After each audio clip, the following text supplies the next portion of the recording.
Sometimes a man runs to the mountains not to escape the world, but to escape what he's capable of becoming in it. Jonas Hale had spent 5 years in those Montana peaks, learning to live with his ghosts, until the day a dying man brought him a choice he couldn't walk away from. Cal Everett collapsed at his door, blood soaking through his shirt, whispering one desperate plea. "Please, hide my sister." Behind him stood Maria, trembling but defiant, chased off her family's land by hired guns working for a cattle baron. Those same men were still coming. Jonas looked from the dying brother to the frightened sister. He helped Cal inside, then stepped back out into the dawn. The sound of his rifle lever echoed through the valley. "Ain't hiding nobody," he said quietly. "Not from men like them." What happens when the man they should have left alone decides to make his stand? Before we jump back in, tell us where you're tuning in from. And if this story touches you, make sure you're subscribed, because tomorrow I've saved something extra special for you. Sometimes a man runs to the mountains, not to escape the world, but to escape what he's capable of becoming in it. Jonas Hale had spent 5 years in those Montana peaks, learning to live with his ghosts, until the day a dying man brought him a choice he couldn't walk away from. Cal Everett collapsed at his door, blood soaking through his shirt, whispering one desperate plea. "Please, hide my sister." Behind him stood Maria, trembling but defiant, chased off her family's land by hired guns working for a cattle baron. Those same men were still coming. Jonas looked from the dying brother to the frightened sister. He helped Cal inside, then stepped back out into the dawn. The sound of his rifle lever echoed through the valley. "Ain't hiding nobody," he said quietly. "Not from men like them." What happens when the man they should have left alone decides to make his stand? Before we jump back in, tell us where you're tuning in from. And if this story touches you, make sure you're subscribed, because tomorrow I've saved something extra special for you. The cabin sat at the end of a long climb, perched on a rocky shelf where the pine forest thinned and gave way to granite and sky. It was a modest structure, built from hand-hewn logs that had weathered to the color of old bone. The roof was cedar shake, patched in places where winter had been unkind. A stone chimney rose from the north side, smoke curling from it most mornings when the air turned cold. Jonas Hale had built it himself, one log at a time, during his first year in these mountains. Every corner was square, every joint tight. It was the work of a man who understood that survival depended on details. The land around the cabin was hard country. Rock and pine dominated the higher elevations, with scrub brush clinging to whatever soil could gather in the crevices. Below, where the mountains sloped toward the valley, there were meadows of wild grass and stands of aspen that turned gold in the fall. A creek ran cold and clear about 50 yards from the cabin, fed by snowmelt that never quite stopped flowing. Jonas had built a small corral near the creek. For his 2 horses, a sturdy bay gelding and a grey mare that had seen better days but still had heart. Jonas was a man carved by time and circumstance into something lean and hard. He stood just over 6 feet, with shoulders that spoke of work and a frame that carried no excess. His hair was dark, threaded with grey at the temples, and he wore it longer than he had in his younger years, tied back when he worked. His face was weathered, lined around the eyes and mouth, not from smiling, but from squinting into distances and enduring weather. His eyes were grey, the color of winter clouds, and they held a kind of stillness that came from seeing too much. He was 43 years old. Though he looked both older and ageless at once, he had come to these mountains 5 years ago with little more than a horse, a rifle, and a need to be far from people. Before that, there had been the war. The Civil War had taken 4 years of his life and left him with a chest full of medals he never wore and memories he couldn't shake. He'd served with distinction, too much distinction, really. They called him a hero, pinned a Congressional Medal of Honor on his chest at a ceremony in Washington. He'd stood there in his dress uniform, shaking hands with generals and politicians, and felt nothing but emptiness. The medal was in his cabin now, tucked inside a tobacco tin on a high shelf. He never looked at it. It represented a version of himself he'd tried to bury up here in the high country. A man who'd been good at killing, who'd led men into battle and brought too few of them home. After the war, he'd tried to return to normal life. There had been a wife once, a woman named Sarah with kind eyes and a patient heart. They'd married young before the war. She'd waited for him, and when he came back, she'd tried to love the man he'd become. But he was hollow inside, haunted by the faces of the dead, both enemy and friend. She'd endured it for 2 years before the fever took her. Maybe it was a mercy. He'd failed her long before she died. After Sarah passed, Jonas had drifted west. He couldn't bear to stay in Virginia, where everything reminded him of what he'd lost. He worked as a ranch hand in Wyoming, then as a hunting guide in Colorado. But everywhere he went, people eventually learned who he was. The war hero, Jonas the Ghost. That's what his men had called him during the conflict, because he could move through enemy territory without being seen or heard. The name had followed him, and with it came expectations he couldn't meet. So he'd kept moving, going higher and farther, until he found this spot in the Montana wilderness where no one knew his name and no one asked questions. His days had fallen into a rhythm as predictable as the seasons. He rose before dawn, started the fire, made coffee strong enough to strip paint. He tended the horses, checked his traps, hunted when he needed meat. In the summer, he gathered firewood for winter. In the fall, he smoked venison and caught fish from the high lakes. Winter was the hardest, weeks of snow and isolation that could break a man's mind if he wasn't careful. But Jonas had learned to endure it. He read by firelight, maintained his equipment, and kept himself busy enough to avoid the worst of the darkness that sometimes crept into his thoughts. He spoke to no one for months at a time. Twice a year he rode down to the settlement of Ironwood, a day's journey to the south, to trade furs for supplies, flour, salt, coffee, ammunition. He never stayed long. The town made him uneasy. All those people pressed together, all that noise and expectation. He'd buy what he needed, maybe share a drink at the saloon to be polite, then ride back into the mountains, where the silence was clean and honest. This morning had started like any other. Jonas had risen in the dark, lit the fire, and set the coffee to boil. He'd stepped outside into the cool September dawn, breathing in air that smelled of pine and coming autumn. The sky was beginning to lighten in the east, painting the clouds with shades of rose and gold. He'd walked to the creek to fill his bucket when he heard it, the sound of a horse laboring up the trail. It was unusual enough to make him stop and listen. No one came up here. The trail was barely a trail at all, more like a suggestion in the rocks that only someone determined could follow. Jonas set down the bucket and returned to the cabin. He retrieved his rifle, a lever-action Winchester that he kept clean and ready, and positioned himself where he could see the approach without being easily seen himself. Old habits from the war. Even after 5 years of peace, his body remembered how to prepare for trouble. The rider came into view as the sun broke over the eastern peaks. It was a young man, maybe 25, slumped over the neck of a tired horse. Even from a distance, Jonas could see the dark stain on the man's shirt.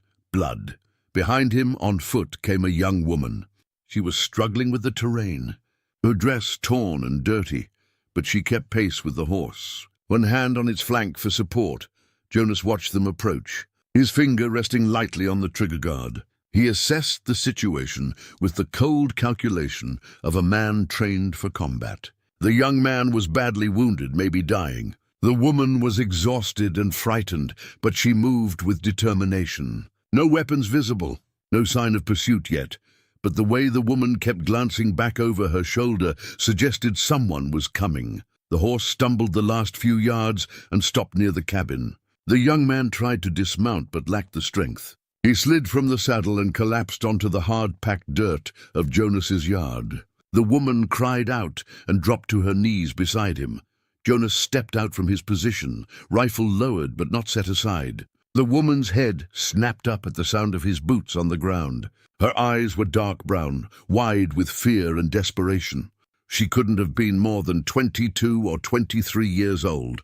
Her face was smudged with dirt and tears, her dark hair falling loose from what had once been a careful braid.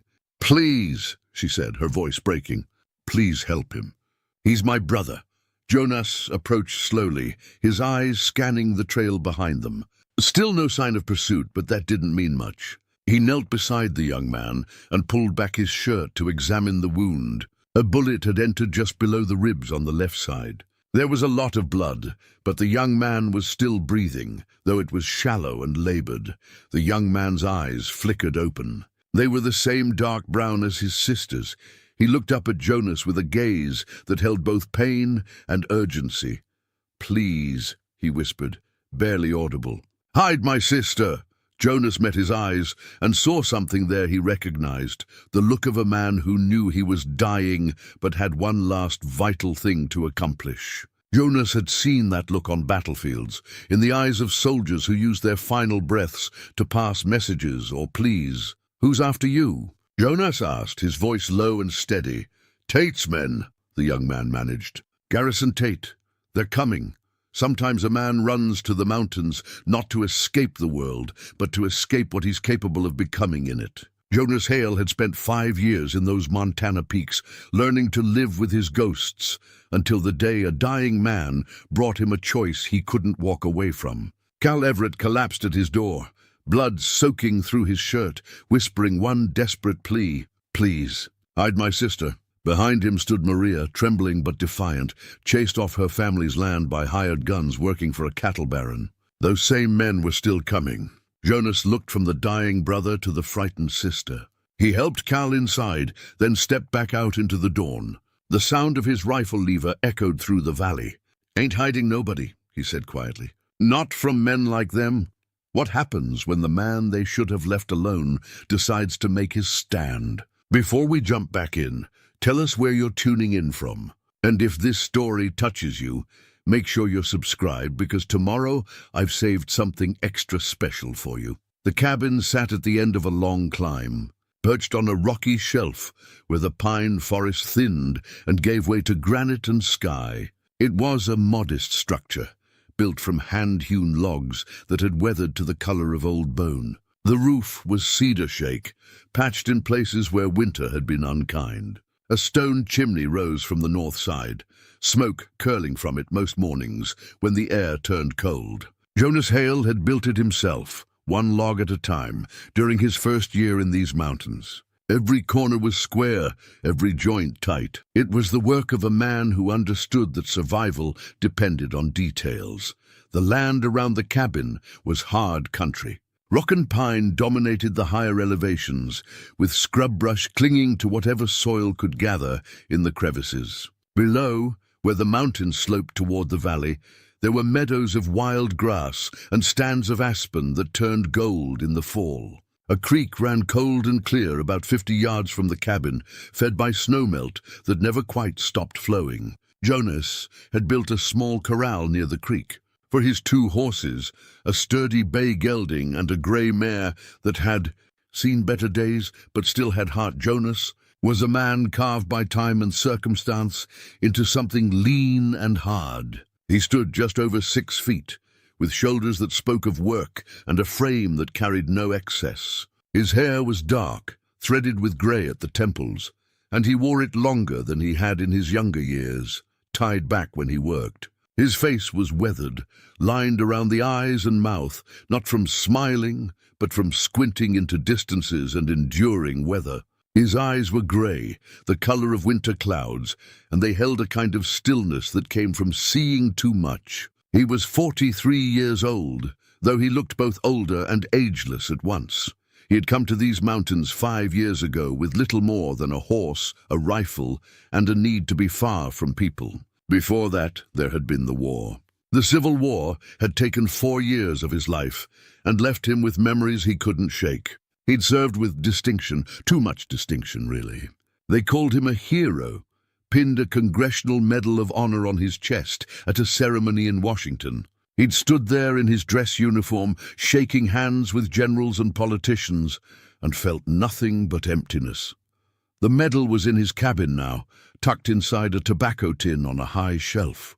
He never looked at it. It represented a version of himself he'd tried to bury up here in the high country, A man who'd been good at killing, who'd led men into battle and brought too few of them home. After the war, he'd tried to return to normal life. There had been a wife once, a woman named Sarah with kind eyes and a patient heart. They'd married young, before the war.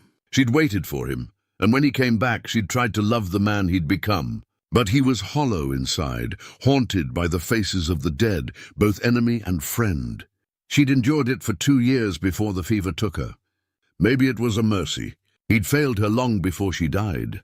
After Sarah passed, Jonas had drifted west. He couldn't bear to stay in Virginia, where everything reminded him of what he'd lost. He worked as a ranch hand in Wyoming, then as a hunting guide in Colorado. But everywhere he went, people eventually learned who he was. The war hero, Jonas the Ghost.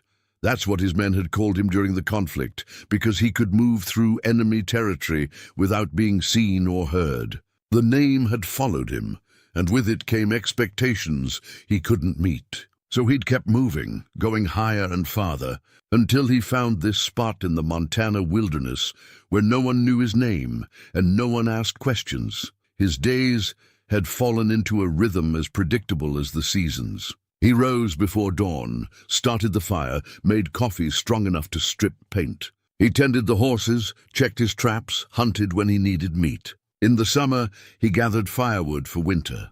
In the fall, he smoked venison and caught fish from the high lakes. Winter was the hardest, weeks of snow and isolation that could break a man's mind if he wasn't careful. But Jonas had learned to endure it. He read by firelight, maintained his equipment, and kept himself busy enough to avoid the worst of the darkness that sometimes crept into his thoughts. He spoke to no one for months at a time. Twice a year, he rode down to the settlement of Ironwood, a day's journey to the south, to trade furs for supplies, flour, salt, coffee, ammunition. He never stayed long. The town made him uneasy, all those people pressed together, all that noise and expectation. He'd buy what he needed, maybe share a drink at the saloon to be polite, then ride back into the mountains where the silence was clean and honest. This morning had started like any other.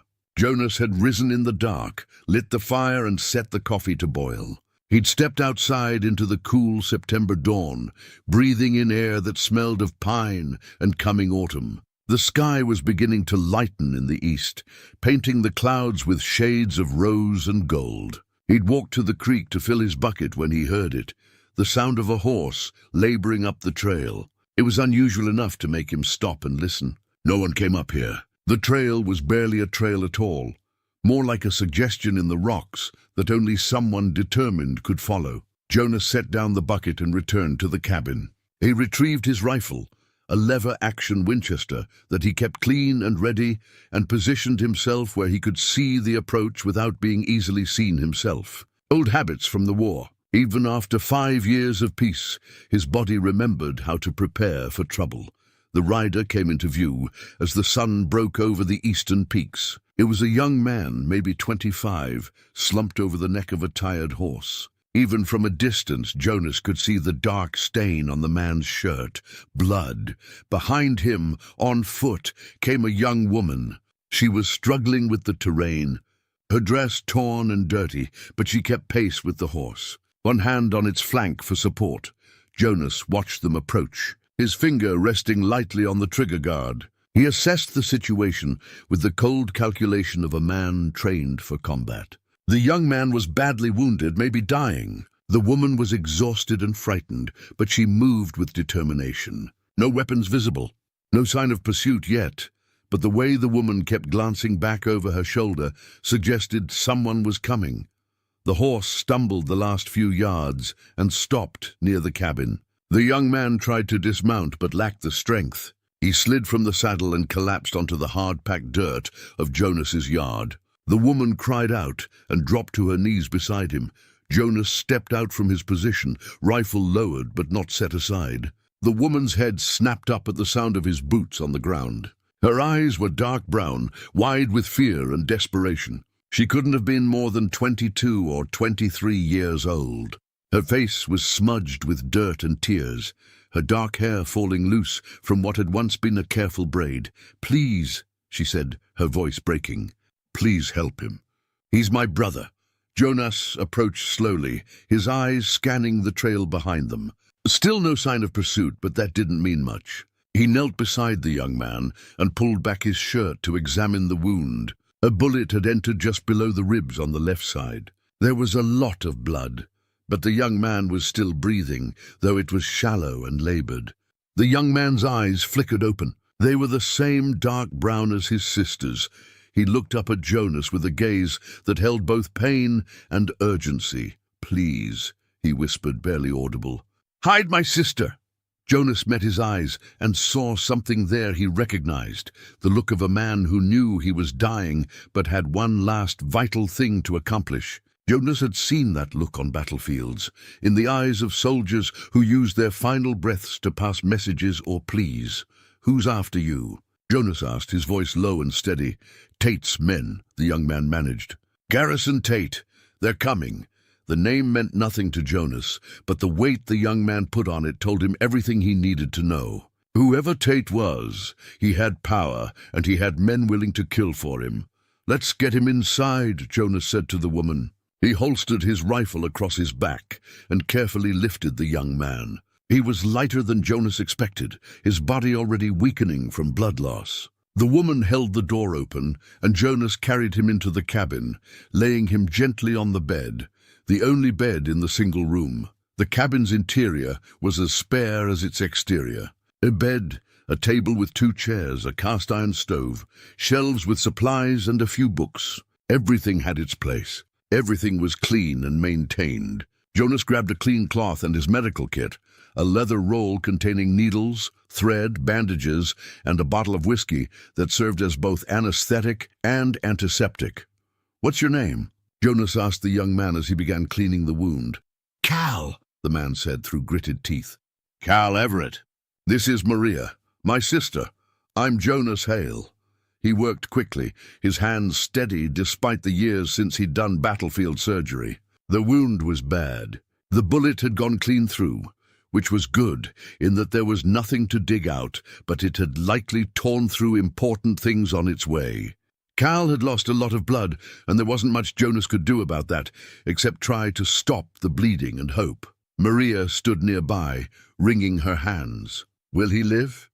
Jonas didn't believe in false comfort. Don't know yet. Depends on what got damaged inside and whether infection sets in. He pressed a folded cloth against the wound and secured it with strips of bandage wrapped around Cal's torso. The young man bore it without complaint, though sweat beaded on his pale forehead. When Jonas finished, he gave Cal a healthy dose of whiskey for the pain and to ward off shock. "Tell me what happened," Jonas said, "and make it quick. If men are coming, I need to know what I'm dealing with." Cal's breathing was shallow, but his eyes were clear with urgency. "Our father owned a ranch, small place, about 40 miles southeast of here, near the valley they call Ironwood. Good land, good water. We ran cattle, kept to ourselves. 3 months ago, Garrison Tate made an offer to buy us out. Father refused. Tate owns most of the valley now, bought out or squeezed out everyone else. But Father wouldn't sell." He paused to catch his breath, and Maria took over the story. Her voice was stronger than Jonas expected given the circumstances. Tate sent men. At first it was just threats. They'd ride by the ranch, make comments about accidents that could happen. Then our cattle started disappearing. Then the barn burned. Father reported it to the territorial marshal, but the marshal is in Tate's pocket. Nothing happened. 2 weeks ago, Cal continued, his voice weakening, they came at night. 8 men, maybe more. They shot Father when he tried to defend the ranch. Killed him right there on his own porch. Maria and I ran. We'd hidden horses and supplies, just in case. We've been moving ever since, trying to stay ahead of them. Why do they want you? Jonas asked Maria. She reached into a pocket of her torn dress and pulled out a folded piece of paper, stained with Cal's blood. This. Father wrote it 2 days before he died. He knew they were coming for him. It's a letter describing everything Tate has done. The murders, the thefts, the intimidation. Names, dates, everything. There's also proof in here about why Tate wants the land. Jonas unfolded the letter carefully. The handwriting was shaky but legible, written by a man who knew his time was short. He read quickly, his jaw tightening as he took in the contents. The letter detailed 3 years of escalating violence by Garrison Tate and his hired men, names of other ranchers who'd been forced out or worse, property destruction, threats against families, and at the end, the reason for all of it. The land sat above an underground aquifer, one of the few reliable water sources in the region. Control the water, control the valley. Control the valley, control everything from cattle to crops to the future of the territory. Attached to the letter with a pin was another document, the original land deed for the Everett Ranch, signed and legally recorded. It was proof that the land belonged to the Everetts, not to Tate, no matter what false claims he might have filed. "Father told us to get this to the territorial governor or a federal marshal," Maria said. "Someone outside Tate's influence. But we didn't make it. They caught up to us yesterday at a way station. Cal fought them off while I ran with the horses." He was supposed to follow, but her voice broke. "I got shot," Cal finished. "Took 3 of them down first, but 1 got me. I managed to get back to Maria, and we kept riding. We headed up into the mountains, figured they'd have trouble tracking us in the high country. We saw smoke from your chimney this morning. It was the first sign of civilization we'd seen in 2 days." Jonas folded the letter and handed it back to Maria. "How many men were chasing you?"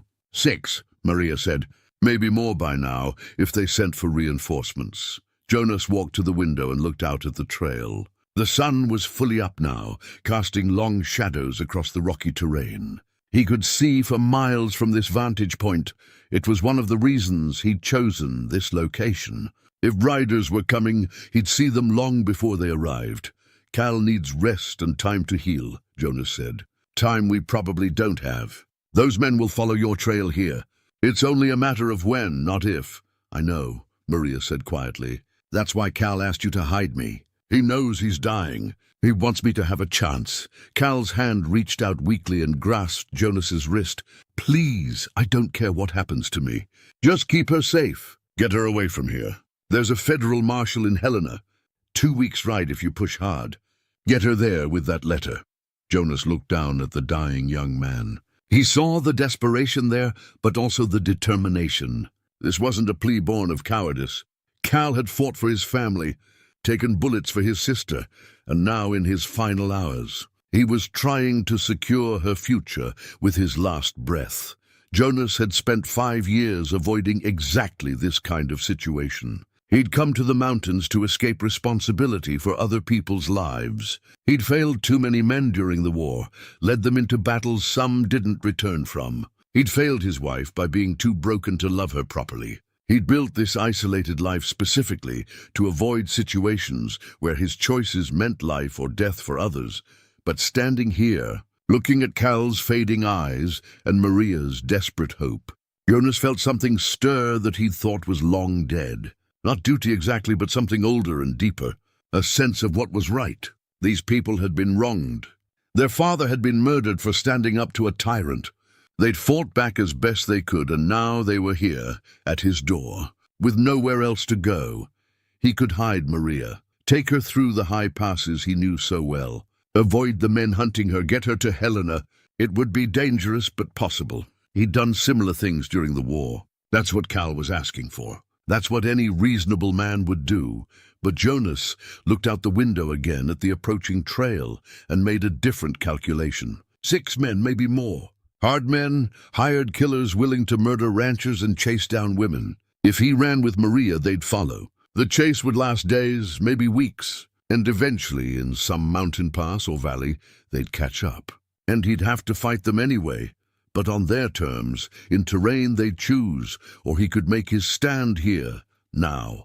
On ground, he knew intimately, with good sightlines and defensive positions. He could end this today one way or another. More than that, running felt wrong. He'd been running for 5 years, from his past, from his responsibilities, from himself. Maybe it was time to stop. Jonas walked to the far corner of the cabin and reached up to the high shelf. His fingers found the tobacco tin and pulled it down. He opened it and looked at the tarnished medal inside. Congressional Medal of Honor, for conspicuous gallantry and intrepidity at the risk of his life above and beyond the call of duty. He'd earned it for holding a position against an entire regiment, buying time for wounded men to be evacuated. He remembered that day with perfect clarity, the smoke, the screaming, the weight of the rifle in his hands as he fired again and again. He'd been a different man then, or maybe not. Maybe he'd just been a man doing what needed to be done. Jonas put the medal back in the tin and returned it to the shelf. Then he turned to face Maria and Cal. "I'm not hiding anybody," he said quietly. Maria's face fell, and Cal's grip on the bedsheet tightened. "I'm not hiding you," Jonas continued, "because running won't solve this.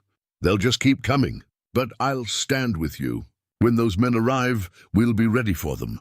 "You don't understand," Maria said. "These aren't ordinary men. They're killers. Tate hires the worst kind. Men who've done things that would get them hanged in civilized places." Jonas met her eyes. "I understand exactly what they are, and they need to understand what I am." He moved to a chest near the door and opened it. Inside were weapons, several rifles, revolvers, boxes of ammunition. He pulled out a custom-built Sharps rifle, longer and heavier than standard issue. He'd used this weapon during the war for long-range work. It could kill a man at distances that seemed impossible. "I spent 4 years fighting men like that," Jonas said, as he began loading weapons and checking their condition. "I know how they think, how they move, how they fight. This cabin is defensible. I've got supplies, ammunition, and high ground. If they want to come for us, let them come. But they're going to pay a price." Cal's eyes had widened. "You're serious?" "I am. You'd do that. For people you don't even know." Jonas was quiet for a moment, checking the action on a revolver. "Your father stood up to Tate. He died for it. You fought for your family. Your sister's here because you both did the right thing when it would have been easier to give in. That counts for something. Counts for a lot, actually." He looked at them both. "Besides, I'm tired of running. Been doing it for 5 years. Maybe it's time to make a stand for something that matters." Maria stepped forward. "Then teach me. Teach me to fight. I won't hide behind you or anyone else. This is my family they murdered. My father. If you're going to stand, I stand with you." Jonas studied her face. There was steel there beneath the fear. She meant every word. "All right," he said. "But you do exactly what I tell you, when I tell you. No hesitation. Can you do that?" "Yes." "Then let's get to work." "We don't have much time." Night in the high country was a living thing, full of sounds that most people never heard. The wind moving through pine branches made a sound like distant water. Rocks contracted in the cold, with sharp cracks that could make a nervous man jump. Animals moved through the darkness, deer, elk, the occasional mountain lion. Jonas had learned to distinguish between the natural sounds of the wilderness and the unnatural sounds of men trying to move quietly. Tonight, he heard only the wilderness. The 2 men Tate had left behind stayed in their positions, probably under orders to watch and prevent any escape attempt. Jonas could see the faint glow of their small fire, carefully shielded behind rocks. They were maintaining discipline, which told him they were experienced. That would make tomorrow harder. Maria had fallen asleep in the chair, her rifle across her lap, her head tilted at an uncomfortable angle. Jonas left her that way. She needed the rest, and he could keep watch alone. He'd gone longer than this without sleep during the war. His body remembered how to push through fatigue. Cal's breathing was shallow and irregular. Jonas checked on him once, found his pulse weak and thready. The young man was slipping away. There was nothing more Jonas could do except make him comfortable. He adjusted Cal's blanket and returned to his watch. Around midnight, Maria stirred and woke. She looked disoriented for a moment, then remembered where she was. "I fell asleep. I'm sorry." "Don't be. You needed it." Jonas gestured to the bed. "Your brother's still hanging on." Maria moved to Cal's side and took his hand. In the lamplight, Jonas could see how young she really was, barely into her 20s, thrust into circumstances that would break most people. But she hadn't broken. There was strength in her, the kind that came from deep roots. "Tell me about your wife," Maria said quietly, surprising him. Jonas was silent for a moment. He didn't talk about Sarah, hadn't spoken her name aloud in years. But something about the darkness and the waiting made him answer. "Her name was Sarah. We married young, before I understood what war would do to a man." She waited for me while I was fighting. 4 years she waited, keeping our home together, writing me letters that kept me sane. He paused, the memories sharp despite the years. When I came back, I was different, broken in ways I didn't know how to fix. She tried to love me through it, but I was too far gone. The fever took her 2 years after I returned. Part of me wondered if she died of sadness as much as sickness. "I'm sorry," Maria said. "Me too." Jonas turned back to the window. "I came out here thinking if I just got far enough away from everything, I could outrun what I'd become. Turns out you can't outrun yourself. Is that why you decided to help us?" "To stop running." Jonas considered the question. "Maybe. Or maybe I just got tired of being alone with ghosts." "At least your ghosts are honest. You know what you're fighting for and why." They sat in companionable silence after that, taking turns watching while the other rested. Around 3 in the morning, Cal woke briefly. His eyes were clearer than they'd been, which Jonas recognized as a bad sign. "Sometimes dying men got a burst of clarity right before the end, Maria," Cal whispered. She was at his side instantly. "I'm here. Remember the summer Father taught us to fish? You caught that big trout and were so proud. I remember. Be that proud of yourself now, of what you're doing, what you've become." Cal's hand found the locket around Maria's neck, the silver one with the photographs. "Keep this safe. Keep the memories safe." "I will." Cal's gaze shifted to Jonas. "Take care of her, please." "I will," Jonas promised. Cal smiled faintly. "Good man." His eyes closed and his breathing grew even shallower. Maria held her brother's hand, tears streaming silently down her face. Jonas stood by the window, giving them space but staying close enough if she needed him. He'd witnessed this scene too many times. The vigil, the waiting, the moment when someone you loved slipped away. Just before dawn, Cal Everett took his last breath. It was quiet, almost peaceful. Maria made a small sound, something between a sob and a sigh, and lowered her head to her brother's chest. Jonas waited, letting her grieve. Outside, the sky was beginning to lighten in the east. The new day was coming whether they were ready or not. After a while, Maria stood. Her face was wet with tears, but her expression was composed. "We should bury him properly." "We will," Jonas said. "When this is over. For now, we need to prepare." "Those men will be back today," Maria nodded. She went to the wash basin and cleaned her face, then straightened her clothes. When she turned back to Jonas, something had changed in her eyes. The last traces of uncertainty were gone, replaced by a hard determination. "Show me how to reload your pistols," she said. "If they get close, I need to know how to use them." Jonas spent the next hour teaching her the mechanics of the revolvers, how to load the cylinders, how to aim and fire, how to clear a misfire. She learned quickly, her hands steady despite everything. He showed her how to hold the weapon properly, how to brace for the recoil, how to aim for center mass, because trying for fancy shots got people killed. As they worked, Jonas talked about what was coming. When they attack, and they will attack, it's going to be chaos. Smoke, noise, fear. Your mind will want to freeze. Don't let it. Focus on what's right in front of you. One target, one shot, then move to the next. Can you do that? Yes. If they breach the cabin, we fall back to the corner by the stove. It's the most defensible position. We make them come to us one at a time through that narrow space. And if they get past you... Jonas pulled a knife from his belt and handed it to her. It was Cal's hunting knife, cleaned and sharpened. "Then you use this. Aim for the throat or the belly. Don't hesitate." Maria took the knife, tested its weight. "I won't hesitate." Jonas believed her.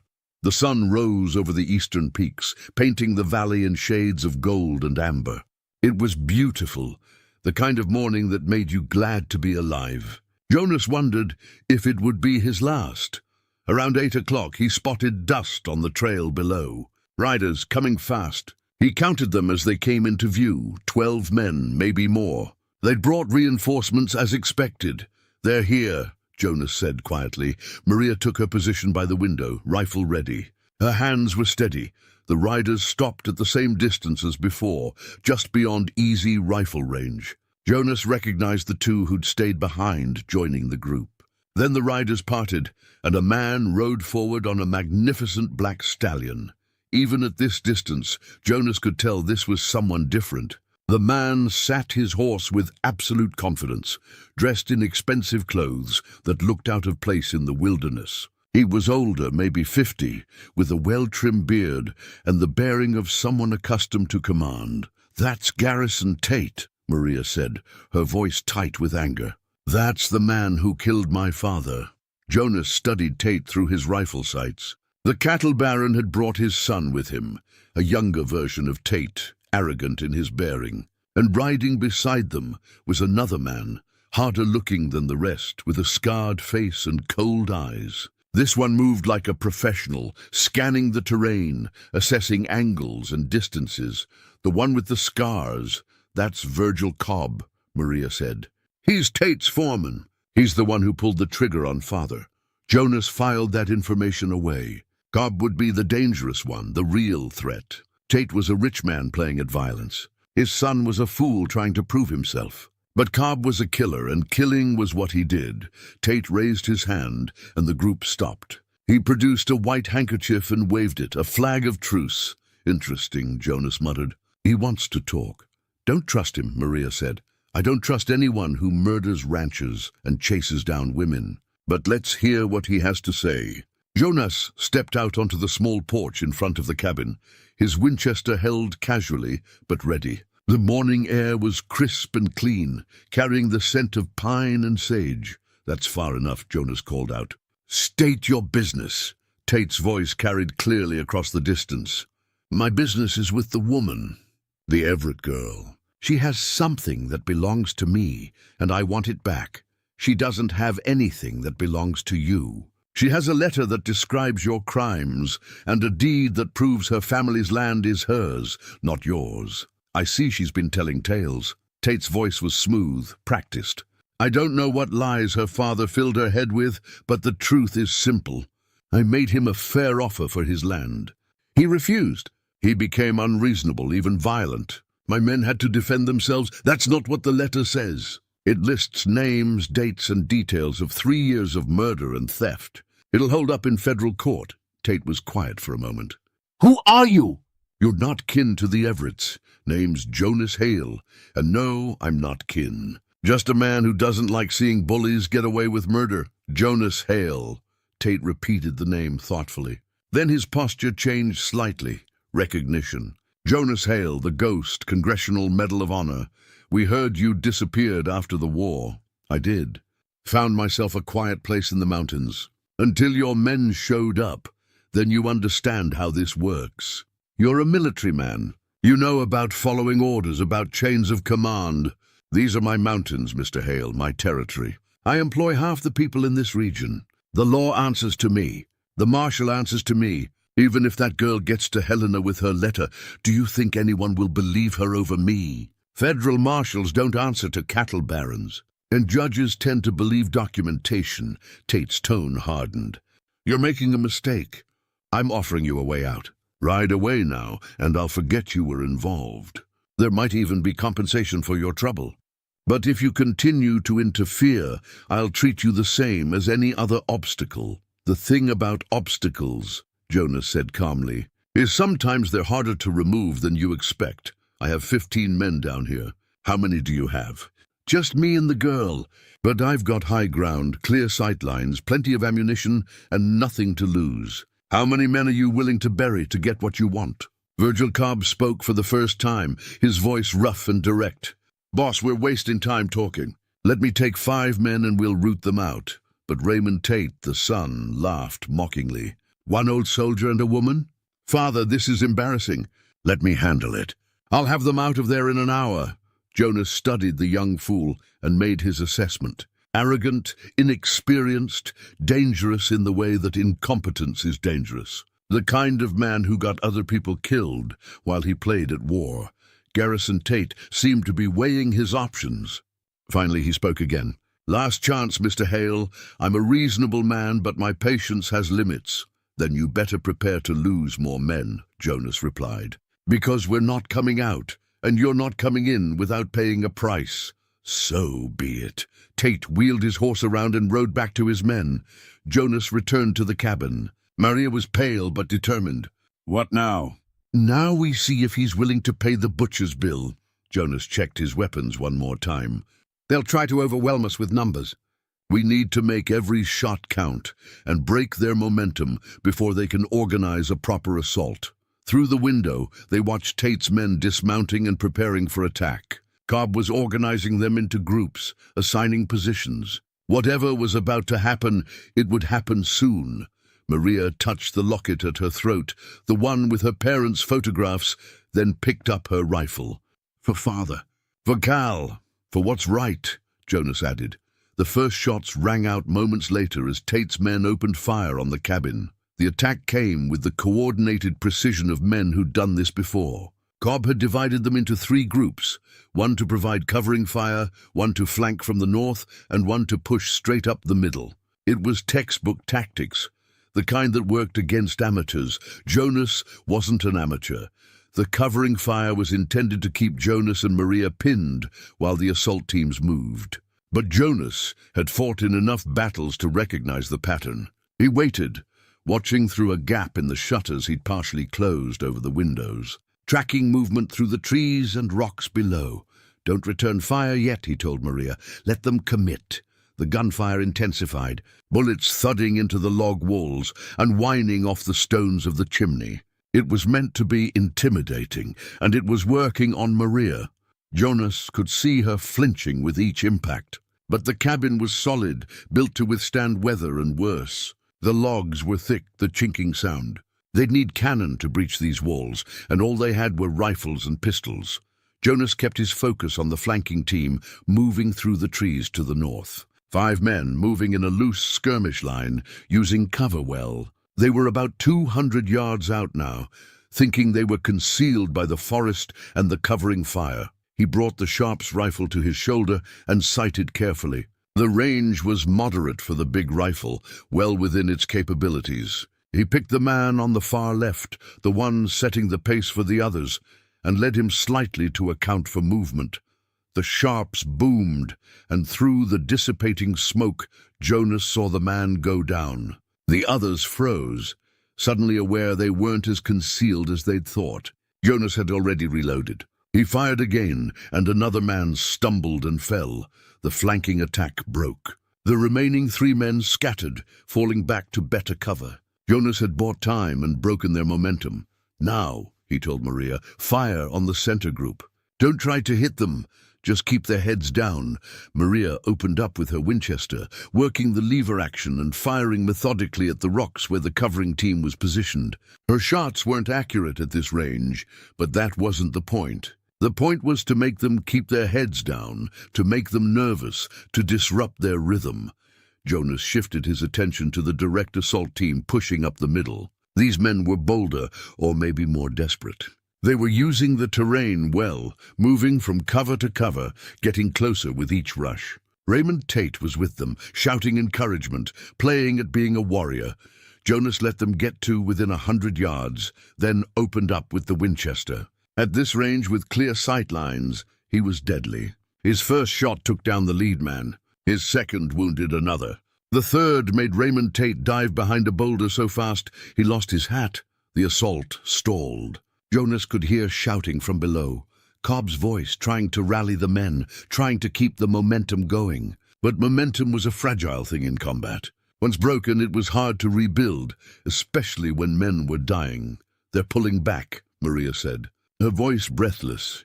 Jonas watched as the attackers retreated to their starting positions, dragging their wounded with them. He counted at least 4 men down, maybe 5. Tate had lost 1/3 of his force in the first assault, and they hadn't gotten within 50 yards of the cabin.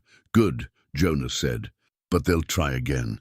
And next time they'll be smarter about it. He reloaded methodically, his hands steady, despite the adrenaline coursing through his system. Years ago, in the war, this feeling had been as familiar as breathing. The sharp focus, the heightened awareness, the way time seemed to slow during combat.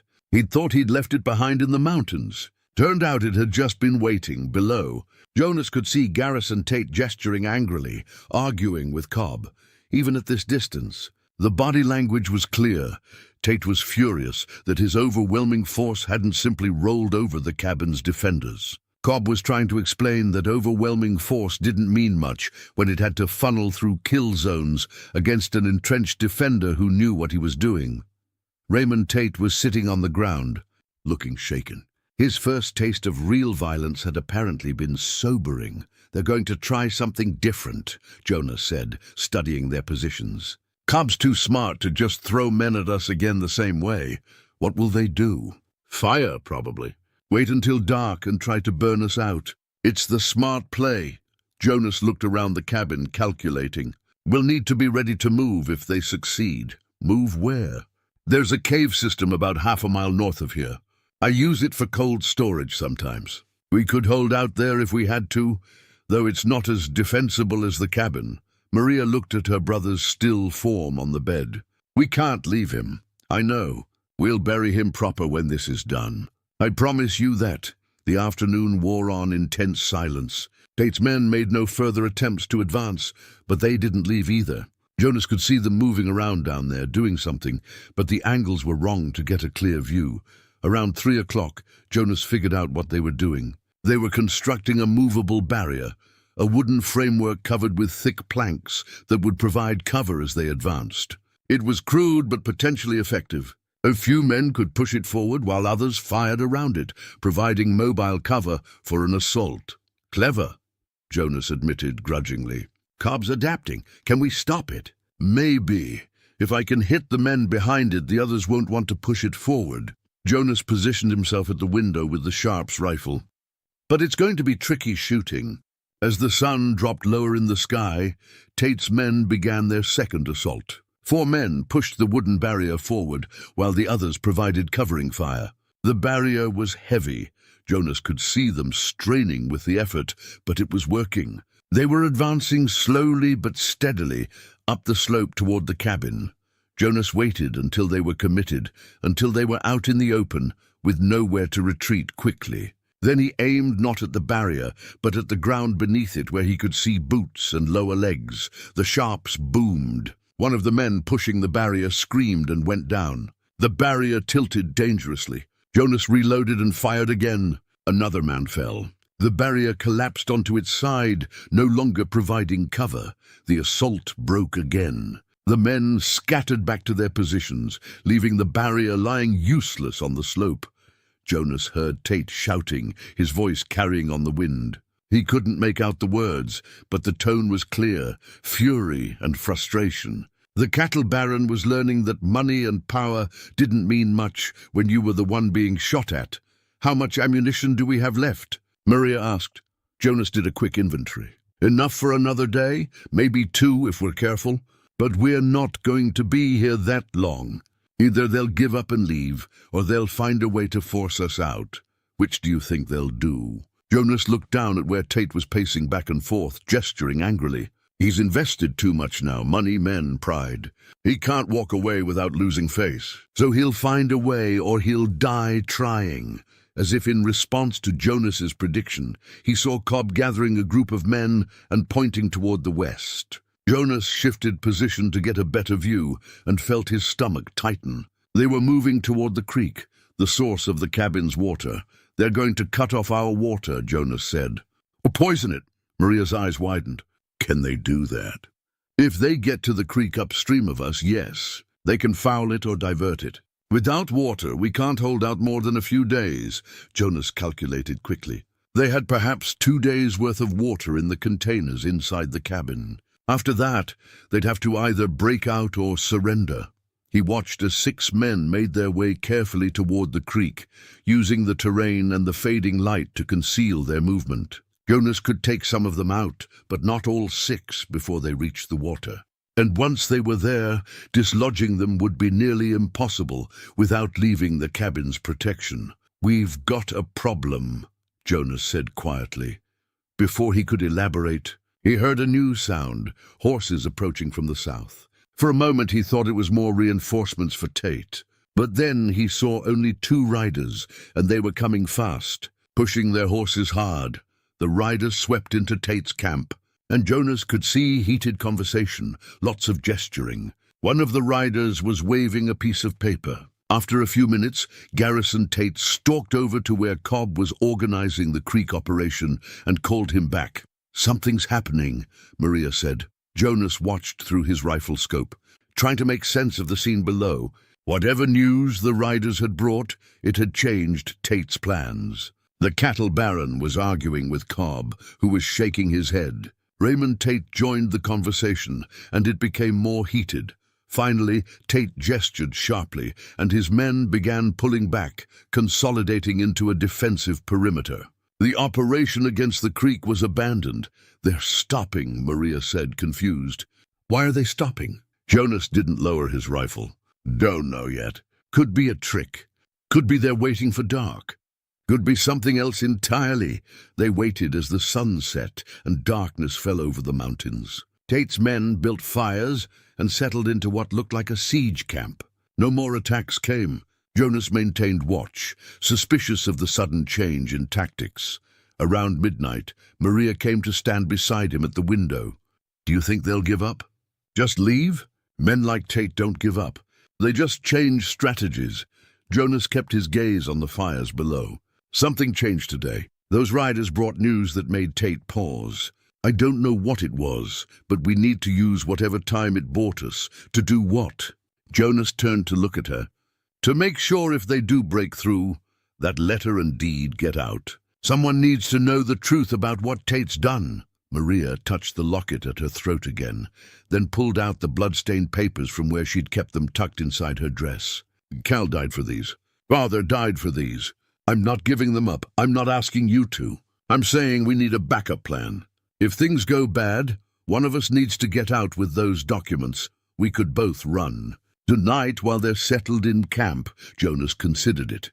The tactical part of his mind calculated routes, distances, pursuit times. They could slip away in the darkness, use his knowledge of the terrain to stay ahead of pursuit. They might even make it, but the same part of his mind that had kept him alive through 4 years of war told him that running now would just postpone the inevitable. Tate would hunt them. He had the resources, the men, and now apparently a personal stake in seeing this through. Better to end it here on ground Jonas knew and controlled. "We could run," Jonas agreed. "But I think we've got a better play." "What?" Jonas smiled grimly. "We go on the offensive. Stop reacting to what they do and make them react to us." Maria stared at him. "There are still 12 or 13 of them down there, and 2 of us up here. How do we go on the offensive?" "Same way I survived the war. We don't fight fair. We don't fight by their rules. And we hit them where they don't expect it." Jonas moved to his equipment chest and began pulling out items, rope, knives, his war journal filled with tactical notes and sketches. "During the war, I specialized in raids behind enemy lines. Small force, high impact, psychological warfare. We're going to use the same principles." He opened the journal to a page filled with diagrams and notes, sketches of ambush points and raid tactics. "We make them afraid to sleep. We make them doubt each other. We make them want to leave more than they want to stay." Maria looked at the journal, at the careful notes written in Jonas's precise hand. She saw dates from the war, mission reports, casualty counts. This was the work of Jonas the Ghost, the warrior he'd tried to leave behind. "When do we start?" she asked. "Tonight. While they think we're pinned down and defensive." Jonas closed the journal and met her eyes. "But I need you to understand something. What I'm planning, it's not clean, it's not honorable by regular standards. It's guerrilla warfare. The kind of fighting that leaves marks on your soul. They murdered my father," Maria said flatly. "They shot my brother. They've killed good people for money and land. I'm not worried about my soul right now." Jonas nodded slowly. He recognized that hardness in her voice. He'd heard it in his own voice once, years ago, when he'd crossed a line and decided that winning mattered more than maintaining his illusions about war being noble. "All right then, here's what we're going to do." The plan was simple in concept but dangerous in execution. Jonas would leave the cabin under cover of darkness, circle around Tate's camp, and create enough chaos to make them think they were under attack from multiple directions. Meanwhile, Maria would maintain a presence in the cabin, firing occasionally to make it seem both defenders were still inside. The key is timing, Jonas explained as he prepared his equipment. He blackened his face with ash from the stove, tied back his hair, and dressed in dark clothing. I'll be gone for maybe 2 hours. You keep watch. Fire a shot every 15 minutes or so at different windows. Make them think we're both still here. What if they attack while you're gone? They won't. They're settled in for the night. Gob's too smart to launch a night assault without preparation, and I didn't see any signs they were preparing. Jonas checked his revolvers, making sure each cylinder was fully loaded. But if something does happen, you fall back to the cave system. You know the route I showed you. Yes, take the letter and deed. That's what matters. Jonas moved to the door, then paused. Maria, if I don't come back, you'll come back, she interrupted firmly. You're Jonas the ghost. You don't get caught. Jonas smiled at her confidence, though he knew better than to assume anything in combat. Keep that thought. I'll see you in a few hours. He slipped out into the night, moving with the practiced silence of a man who'd done this 100 times before. The moon was a thin crescent, providing just enough light to see by, but not enough to make him easily visible. Perfect conditions for what he had planned. Jonas worked his way down the slope, staying off the main trail, using the rocks and trees for concealment. His body remembered the old rhythms, how to place his feet to avoid snapping twigs, how to move fluidly from cover to cover, how to become part of the landscape. It took him 40 minutes to circle around to a position northeast of Tate's camp. He could see their fires, hear their voices carrying on the night air. They'd posted sentries, but the guards were watching the cabin, not the surrounding forest. They expected any attack to come from above, not from behind. Jonas counted the men visible around the fires. 11, not counting the sentries. 2 men were missing, either dead or badly wounded from the earlier fighting. The group was smaller now, more manageable, but still dangerous. He found what he was looking for, the rope corral where they'd penned the horses. A dozen animals tied and hobbled for the night. Jonas smiled grimly. Take away a man's horse in this country, and you took away his confidence. Moving like a shadow, Jonas approached the corral from downwind so the horses wouldn't spook at his scent. He worked quickly and quietly, cutting ropes, removing hobbles. The horses shifted nervously but didn't bolt. Not yet. Then Jonas moved to where the men had stacked their extra ammunition and supplies. He placed small charges of black powder he'd brought from the cabin, set with slow-burning fuses. Nothing fancy, just enough to create confusion and destroy supplies. He was backing away from the supply cache when he heard a voice close by. Thought I heard something out here. Jonas froze. A sentry had wandered away from his post, probably to relieve himself. The man was standing 20 feet away, his rifle held loosely, peering into the darkness. Jonas had 2 choices: try to remain hidden and hope the man went away, or eliminate the threat. The old instincts from the war kicked in, making the decision for him. He couldn't risk being discovered before the charges went off. He moved swiftly and silently, closing the distance before the sentry could register his presence. Jonas's hand clamped over the man's mouth while his other arm went around his throat, cutting off air and blood flow. The sentry struggled briefly, then went limp.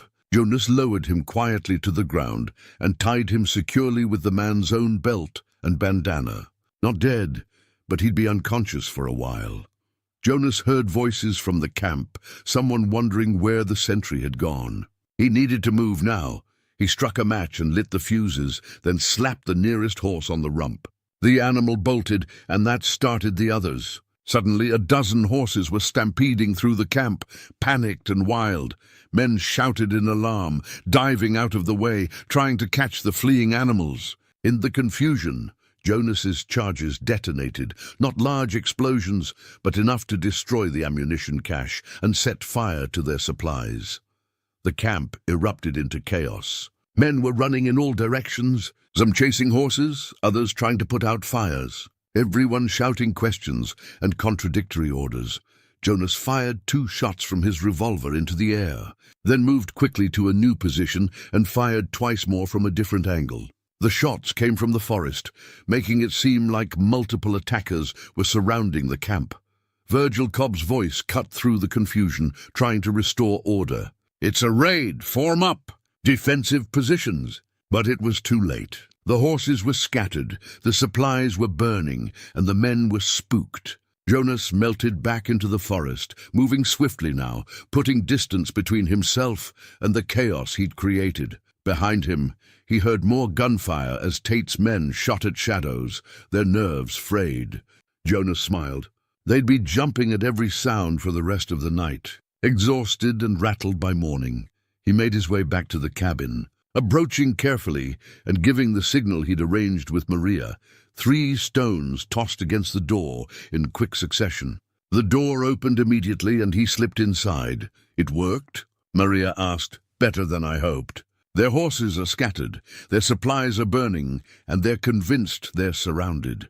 Jonas moved to the window and looked down at the camp. Even from this distance, he could see the fires and hear the shouting. They won't sleep tonight, and tired, rattled men make mistakes. Maria allowed herself a small smile. My father would have approved. Jonas cleaned the ash from his face and reloaded his weapons. The next part is waiting. Let them stew in it. Let them realize that this isn't going to be the easy job they thought it was. As dawn approached, Jonas and Maria took turns keeping watch. Below, Tate's camp was a scene of controlled chaos. Men were trying to round up horses, salvage what they could of their supplies, and maintain some kind of defensive perimeter. Several men were mounted and searching the surrounding forest, but Jonas had covered his tracks well. Around 8 in the morning, Jonas saw Garrison Tate himself storming around the camp, clearly furious. He was shouting at Cobb, who stood with his arms crossed, taking the abuse, but not looking particularly concerned. Raymond Tate sat by one of the fires, his earlier bravado completely gone. He looked exhausted and frightened, as he should be. This wasn't a game anymore, if it ever had been. Jonas watched as Cobb gathered the remaining men and began issuing orders. Whatever they were planning next, it would be more cautious, more thought out. Good, that meant more time. What now? Maria asked. Now we make them an offer, Jonas said. Give them a way out that doesn't involve more dying. You think they'll take it? Some of them might. The hired guns are in this for money, not loyalty. If they realize the price is too high, they'll walk away. Jonas moved to the door. I'm going to talk to them. Is that safe? Probably not. But neither is waiting here for them to figure out their next move. Jonas picked up a white cloth and tied it to a stick, a makeshift flag of truce. Stay here and keep me covered. If they shoot at me, kill as many as you can. Jonas, I'll be fine. They've done this before, too. He stepped out onto the porch, holding the white flag high. Below, men reached for weapons, but Cobb shouted something and they held their fire. Jonas's voice carried across the distance. I want to talk to Garrison Tate. Just talk. No shooting. There was a long pause. Then Tate himself strode forward, stopping at the base of the slope. Cobb was beside him, hand resting on his pistol. You've got nerve, I'll give you that, Tate called out. Raiding my camp in the middle of the night. You're the one who brought an army to my mountain, Jonas replied. I'm just defending my home. Your home? Tate laughed bitterly. You've been here, 5 years? I've been building this territory for 20. It's mine by right of work and investment. Nothing gives you the right to murder people for their land. Careful with accusations you can't prove. The letter proves it. Tate's names, witnesses. It'll hold up in federal court, and you know it. Tate was silent for a moment. What do you want, Hale? I want you to leave. Pack up what's left of your men and go. Let the Everett girl pass safely to Helena with her evidence. Let the law sort it out, and if I refuse, then we keep doing what we've been doing. You keep losing men and supplies until you either give up or run out of both. Jonas gestured to the camp. You've lost a third of your force already. How many more are you willing to bury? Cobb spoke for the first time. He's not wrong, boss. This isn't worth it. Cut your losses. Tate whirled on his foreman. I don't pay you to give up. You pay me to win. And this, Cobb gestured at the cabin, this isn't winning. This is bleeding men and money for nothing. It's not nothing. If that letter reaches Helena, everything I've built falls apart. Everything. The desperation in Tate's voice told Jonas everything he needed to know. The cattle baron wasn't just fighting to cover up past crimes. He was fighting to protect a larger scheme, something that would unravel if the truth came out. What else is in that letter? Jonas called out. What aren't you telling your men? Tate's face reddened. None of your damned business. But Jonas had struck a nerve, and he pressed. Your men deserve to know what they're dying for. Is it just about water rights, or is there something bigger? Several of Tate's men were looking at each other now, questioning. The seed of doubt had been planted. Get back in your hole, Hale, Tate snarled. This conversation is over. The offer stands, Jonas said. Leave now, and no more men have to die. The only one who's going to die is you and that girl. I'll bring 50 men if I have to. 100. Whatever it takes, Jonas shook his head. You do that, and you'll just be giving me more targets. Think about it, Tate. Think hard. He turned and walked back to the cabin, aware that a dozen rifles were trained on his back. But no shots came. Cobb wouldn't allow it during a truce, even if Tate wanted to. Inside, Maria lowered her rifle. That didn't go well. Actually, it went exactly as I hoped. I planted doubt in the hired guns' minds, made them wonder what they're really fighting for. And I confirmed that there's more to this than just covering up murders. What do you mean? Jonas moved to the table where the letter lay. He read through it again, more carefully this time, looking for what he'd missed before. Then he saw it, a single line near the end that he'd glossed over in his first reading. Railroad, he said softly. Your father mentions rumors of a railroad coming through this territory. So, if Tate knows the railroad route before it's announced, and he owns all the land along that route, he stands to make millions. Maybe tens of millions. Jonas looked at Maria. That's what this is really about. Not water, not cattle. Land speculation on a massive scale. Maria's eyes widened. That's why he's so desperate. If the truth comes out before he secures all the land, the railroad company will investigate. They'll refuse to deal with him. Exactly. And that means he can't afford to let us reach Helena with this information. Jonas walked back to the window. He'll come at us again, soon, and this time he won't hold back. They spent the rest of the day preparing for the next assault. Jonas knew it would come. Probably at dusk, when the light was tricky and the attackers could use the shadows to conceal their approach. He was right. As the sun dropped toward the western peaks, Tate's men began moving again. But this time they weren't trying to assault the cabin directly. They were spreading out, surrounding it from all sides.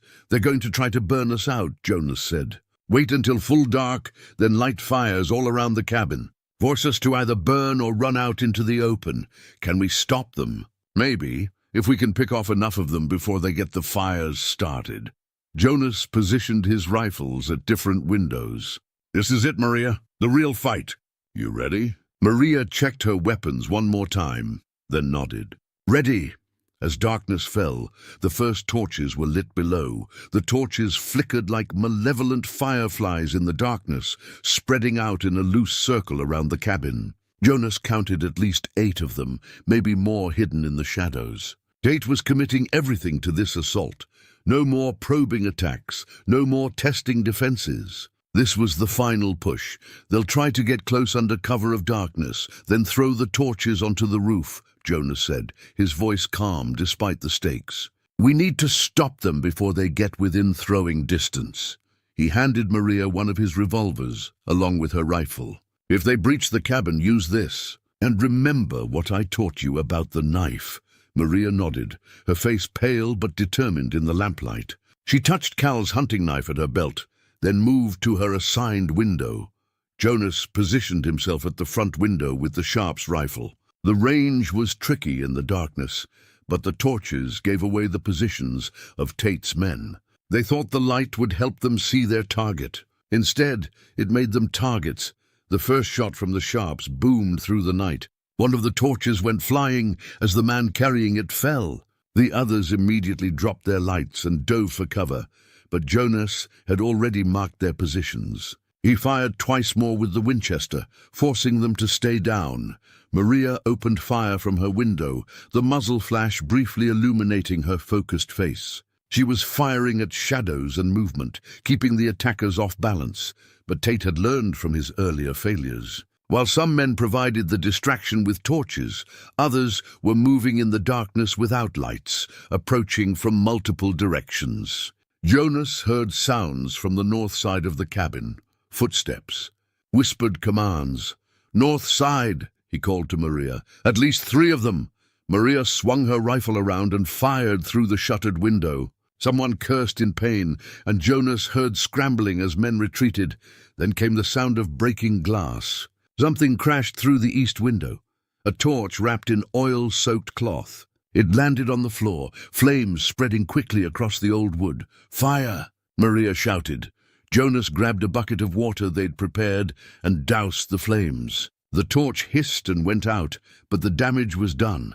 The floorboards were scorched and smoke filled the cabin. Another torch came through the same window, then a third through the back. Jonas and Maria worked frantically, putting out fires while trying to maintain defensive positions. It was exactly what Tate wanted: divide their attention, create chaos, then strike.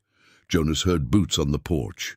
Someone was at the front door. He spun and fired through the wood, heard a scream, and the footsteps retreated. But more were coming. The cabin was surrounded now, men closing in from all sides. "The roof," Maria said, pointing up. "They're on the roof." Jonas could hear them now. Footsteps above, the sound of men positioning themselves. Then fire began dripping through gaps in the cedar shakes. They were pouring oil down and lighting it. "We have to go," Jonas said. "Now. The cave system, it's our only chance." He grabbed the essential supplies he'd already packed: ammunition, water, some food. Maria took the letter and deed, securing them inside her dress. She cast one last look at Cal's body on the bed. "I'm sorry," she whispered. "He'd understand," Jonas said. "Come on."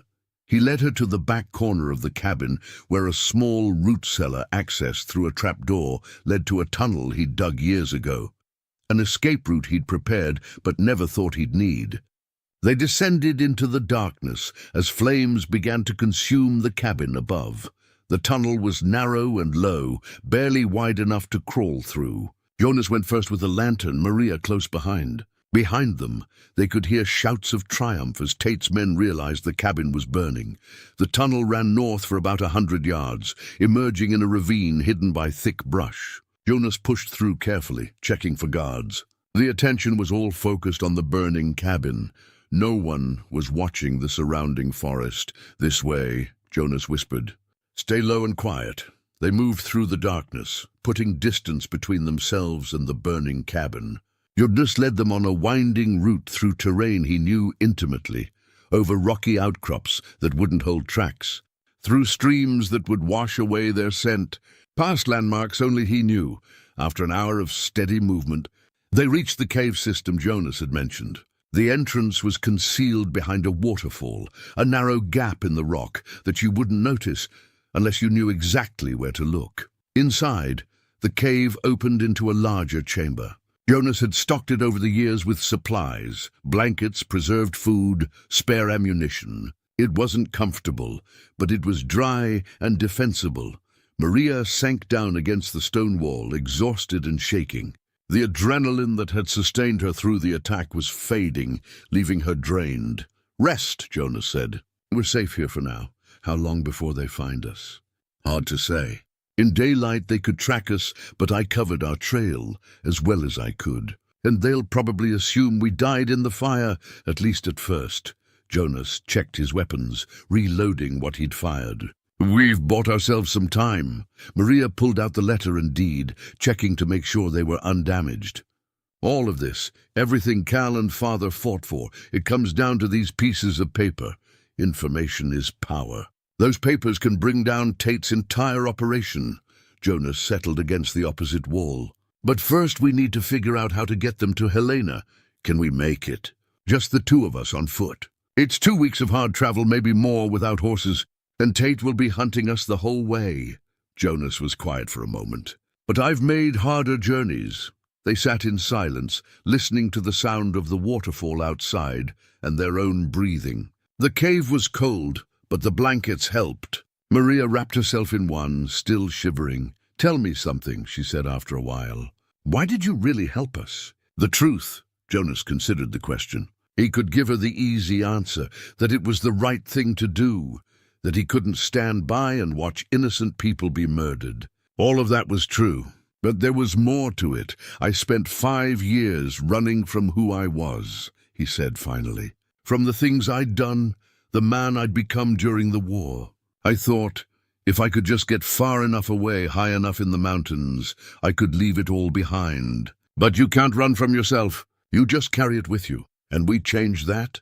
You reminded me that the skills I have, the things I learned how to do, they're not inherently evil. It's what you use them for that matters. During the war, I killed men because politicians and generals told me to, for causes I didn't always understand or believe in. But here now, I'm fighting for something clear, something that matters. Maria was quiet, absorbing his words. My father used to say that a man's character isn't defined by what he's done, but by what he does next. Your father was a wise man? He was. And he'd be grateful to you for protecting his daughter. Maria pulled the blanket tighter. Jonas, what happens if we don't make it? If Tate catches us before we reach Helena? Then we make sure the information survives even if we don't. Jonas pulled out paper and a pencil from his pack. We make copies of the key parts of that letter. Hide them in different places along our route. If something happens to us, maybe someone else will find them eventually. That's grim thinking. That's practical thinking. Hope for the best, plan for the worst. Jonas began carefully copying the most damning parts of the letter by lamplight. Tomorrow, we'll need to scout their positions, figure out where they're searching. We can't move during the day. Too easy to spot. But once night falls, we put distance between us and them. And then? Then we head for Helena. Stay in the high country where they can't use numbers against us. Move at night, hide during the day. It'll be slow and it'll be hard, but it's our best chance. Maria watched him work, his weathered hands moving steadily across the page, despite the poor light. You know what you remind me of?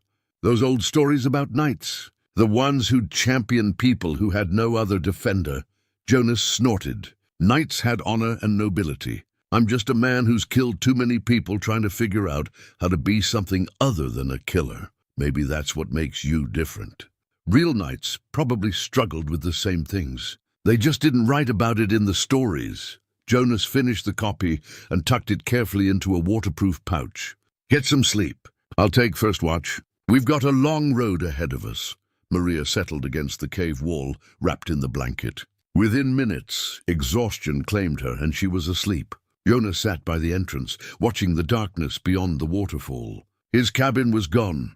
The home he'd built with his own hands, the sanctuary where he'd tried to outrun his demons. Everything he'd owned in the world had been in that cabin, and now it was ashes. But somehow he didn't feel the loss as keenly as he'd expected. The cabin had been a prison as much as a refuge. And maybe that's what he'd needed, to have it taken away, to be forced back into the world, to remember what it felt like to fight for something that mattered. He thought about Sarah, about the life they'd tried to build. She'd wanted him to be something he couldn't be, a normal man with a normal life, untouched by war and violence. He'd failed her because he'd been trying to pretend he was someone he wasn't. But Maria didn't need him to be normal. She needed him to be exactly what he was, a warrior, a protector, someone who knew how to survive when civilization's rules no longer applied. Maybe that was its own kind of redemption. As dawn began to lighten the sky beyond the waterfall, Jonas heard sounds in the distance, men calling to each other, searching. Tate hadn't given up. He was hunting them, and he wouldn't stop until he had the letter or until Jonas stopped him permanently. Jonas checked his weapons one more time. The Sharp's rifle, 2 revolvers, Cal's hunting knife. Not much against however many men Tate could muster. But Jonas had learned long ago that determination and skill often mattered more than numbers. The hunt was on, and this time Jonas wasn't running. He was leading them exactly where he wanted them to go. He pulled out his war journal and began sketching the terrain between here and Helena, marking ambush points and defensive positions. If Tate wanted a hunt, Jonas would give him one. But the cattle baron might discover too late that he was chasing a hunter, not prey. Maria stirred as the sun rose, blinking awake in the dim cave light. They're still out there? Yes, searching systematically. They'll find this cave eventually. Jonas closed the journal. But not today. Today we rest and plan. Tonight we move. Where? Jonas pointed to a mark on his sketched map. There's a narrow canyon about 10 miles north, called Devil's Gate by the trappers who know it. The walls are steep, the passage narrow. If we can get there ahead of them, we can hold off an army with just the two of us. And after that we keep moving. Keep them chasing us through the high country until we either lose them or thin their numbers enough to make a break for Helena. Jonas met her eyes. It's going to be hard, Maria. Harder than anything you've done so far. Can you do it? Maria thought of her father, murdered on his own porch, of Cal dying to save her, of everything that had been taken from her family by a man who thought power and money made him untouchable. I can do it, she said. Whatever it takes. Jonas nodded. Then let's make sure Garrison Tate regrets the day he decided to cross the Everett family. The sun climbed toward midday, turning Devil's Gate into an oven of reflected heat from the stone walls. Jonas and Maria maintained their positions, conserving energy, sipping water sparingly. Jonas had learned patience in the war, the ability to wait hours or even days for the right moment. He taught Maria to do the same, to settle into stillness, to make herself comfortable enough to endure. Around noon, Jonas spotted the first scout. A lone rider appeared on the ridge to the south, silhouetted against the sky. The man was studying the canyon through a spyglass, taking his time, being thorough. He spotted the canyon, Jonas whispered. Probably wondering if we're inside. The scout disappeared, riding back the way he'd come. Jonas knew what would happen next. The scout would report to Cobb or Tate. They'd discuss options, then they'd approach carefully. Good. More time for Jonas and Maria to prepare. How will they come at us? Maria asked. Jonas studied the terrain with a tactician's eye. And they'll send men around to seal off the far end of the canyon, make sure we can't slip out the back. Then they'll probe the entrance, test our defenses. When they realize we're here and dug in, they'll have a choice. Try to force their way through or wait us out. And if they wait, then we've bought time. Every hour we keep them here is an hour we're not running. An hour their supplies dwindle, an hour their men get more tired and frustrated. Jonas shifted his position slightly. Sieges favor the defender, as long as the defender has supplies. We've got water from the stream running through the canyon, and enough food for several days. They're the ones burning resources. An hour later, riders appeared, 8 men led by Virgil Cobb himself. They approached the canyon entrance cautiously, spreading out, using cover. Professional work. These men had learned from their earlier mistakes, Cobb called out, his voice echoing off the canyon walls. Hale, I know you're in there. Let's talk like reasonable men. Jonas considered not responding, but information worked both ways. Sometimes you could learn as much from a conversation as from watching. I'm listening, Cobb. You've made your point. You're a dangerous man, and we've lost good people underestimating you. But this doesn't have to end with more dying. That's up to Tate. He's the one who started this. The girl has something that belongs to Mr. Tate. Return it, and everyone can walk away. She has evidence of murder and land theft. That doesn't belong to Tate. It belongs in a courtroom. There was a pause. Then Cobb said, I'm going to be straight with you, Hale. I've been doing this work for 15 years. I've seen how these things end. Tate has unlimited resources. He can bring in 50 men, 100 if he needs to. Eventually you'll run out of ammunition or supplies or luck. Why die for people you barely know? Jonas appreciated the honesty, even if he didn't agree with the conclusion. Because it's the right thing to do. You understand that, Cobb. I can hear it in your voice. You're a professional, not a murderer. How many innocent people have to die before you draw a line? Another pause, longer this time. I draw my line where my paycheck is. Everything else is philosophy. Philosophy matters when you're the one doing the killing. Ask yourself what you're going to tell yourself 10 years from now about the things you did for Garrison Tate's. Money, pretty words from a man with a Medal of Honor, but medals don't mean much when you're dead. Cobb's tone hardened. Last chance. Send out the girl and the papers. You can walk away. No deal. Then I'll do what I'm paid to do. Cobb and his men withdrew out of rifle range. Jonas watched them go, knowing the next time they appeared, it would be to attack. He seems different from the others, Maria said. less vicious. He's a professional. Does a job, gets paid, doesn't make it personal. But that doesn't make him any less dangerous. Maybe more so, because he won't make mistakes based on emotion. Jonas checked his ammunition. Men like Cobb are the hardest to fight because they're competent and they don't quit. As afternoon wore on, Jonas saw more riders arriving. Reinforcements, just as he'd expected.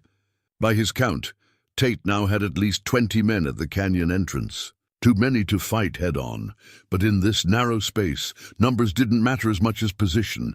The attack came at dusk, just as Jonas predicted. 6 men tried to rush the canyon entrance while the others provided covering fire. But the narrow opening meant they could only come 3 abreast at most, and Jonas was ready. The Sharp's rifle spoke first, its heavy boom echoing like thunder. The lead man went down. Jonas worked the breech, loaded, and fired again. Another man fell. The third shot sent the rest scrambling back, the assault broken before it really began. Maria had been firing too, her Winchester cracking steadily, forcing men to cover. She was learning quickly, picking her targets, conserving ammunition. Good shooting, Jonas said. Keep them honest. The attackers tried twice more before full darkness, each time with the same result. The canyon entrance was a killing field, and Jonas commanded it absolutely. Tate was learning an expensive lesson about the value of defensive terrain. As night fell, Jonas heard angry voices from the attackers' camp. They were arguing, their frustration evident even at this distance. Good, frustrated men made mistakes. "We should eat something," Jonas said. "Keep our strength up." They shared dried meat and hardtack, washing it down with cold water from the canyon stream. The food was plain but sufficient. Jonas had learned in the war that a soldier's effectiveness depended on maintaining basic needs: food, water, rest. Neglect those, and skill didn't matter. "Do you think they'll try again tonight?" Maria asked. "Probably not. Cobb's too smart to waste men on night assaults when we hold the defensive position. They'll wait for morning, try something different." Jonas settled back against the rock. "Get some sleep. I'll keep watch. Wake me in a few hours." "You need rest, too," Jonas nodded, though he doubted he'd wake her. She needed the rest more than he did, and his body was used to operating on minimal sleep. The night passed quietly, the attackers content to maintain their siege. Jonas used the time to think through scenarios, planning for various approaches they might try. Around 3 in the morning he heard horses, several riders leaving the area, heading south. Interesting. Either they were going for more supplies or Tate was trying something else. Jonas made a mental note to be extra vigilant. Dawn came with surprising beauty, the sun painting the canyon walls in brilliant oranges and reds. Jonas woke Maria gently, and they ate a quick breakfast while watching for movement. "Something's changed," Jonas said. "They pulled men out during the night. Maybe they're giving up? Maybe. Or maybe they're trying to flank us, come in from the back of the canyon." Jonas moved to check their rear positions. The canyon ran for about a mile before opening into a wider valley. If Tate sent men around to approach from that direction, they'd be caught between 2 forces. "We need to scout the back," Jonas decided. "You hold this position. I'll move through the canyon and make sure no one's coming up behind us. Is that safe?" Safer than being surprised. Jonas took his Winchester and several loaded revolvers. "If you hear shooting from deeper in the canyon, fall back to the second defensive position we set up. Don't try to come help me. Just hold the line here." Maria didn't like it, but she understood the necessity. "Be careful." Jonas moved through Devil's Gate, using the rocks and shadows for concealment. The canyon floor was treacherous with loose stones and hidden crevices, but he navigated it with the ease of long practice. About halfway through, he heard voices ahead, men approaching from the far end of the canyon. So Tate had sent a flanking force after all. Jonas counted at least 6 riders coming through the wider valley toward the narrow canyon. He found a position among the boulders and waited. The riders entered the canyon cautiously, aware they were in a vulnerable position but confident in their numbers. They were talking quietly, working out their approach. Jonas recognized one voice, Raymond Tate, the cattle baron's son. The young fool had been given command of this flanking force, probably to let him prove himself. "Keep sharp," Raymond was saying. Father says the ghost is dangerous, but he's just one man. 6 of us should be more than enough. Jonas let them get deeper into the canyon. Let them commit. Then he fired. The Sharp's rifle's boom was amplified by the canyon walls, sounding like artillery. Raymond's horse went down, throwing its rider. Jonas fired again, dropping another horse. The confined space worked against the riders. They couldn't maneuver, couldn't use their numbers effectively. Jonas moved to a new position, while the riders scrambled for cover. He fired twice more with his revolvers, not trying for kills, but creating chaos, making them afraid to move. Raymond was shouting orders, his voice cracking with panic. His men were veterans enough to know they were in a bad tactical position, but trapped between loyalty to their employer's son and self-preservation, Jonas fired again, and one of the riders decided he'd had enough. The man spurred his horse and rode hard back the way they'd come. Another followed, then a third. Raymond screamed at them to hold position, but fear was contagious. Within minutes, the flanking force had retreated, leaving Raymond with just 2 men. The young Tate was shouting threats after his departed riders, his face red with humiliation and rage. Jonas could have killed all 3 of them easily from his concealed position. But he'd made his point. The canyon was indefensible for attackers from either direction. He let them retreat, carrying the message back to Garrison Tate that his son's assault had failed as completely as every other attempt. Jonas returned to the front entrance where Maria was maintaining her position. They tried to flank us. It didn't work. I heard the shooting. Was it bad? Broken their momentum again. Scattered their forces. This siege is costing Tate more than he bargained for. Jonas allowed himself a tired smile. He's running out of options. By midday, the situation at Devil's Gate had reached a stalemate. Tate's forces surrounded the canyon, but couldn't push through without suffering casualties they were increasingly unwilling to accept. Jonas and Maria held a position that was nearly unassailable, but couldn't leave without fighting through superior numbers. Jonas was studying the enemy, camped through his spyglass when he noticed unusual activity. Men were gathering around Garrison Tate, and there appeared to be a heated argument.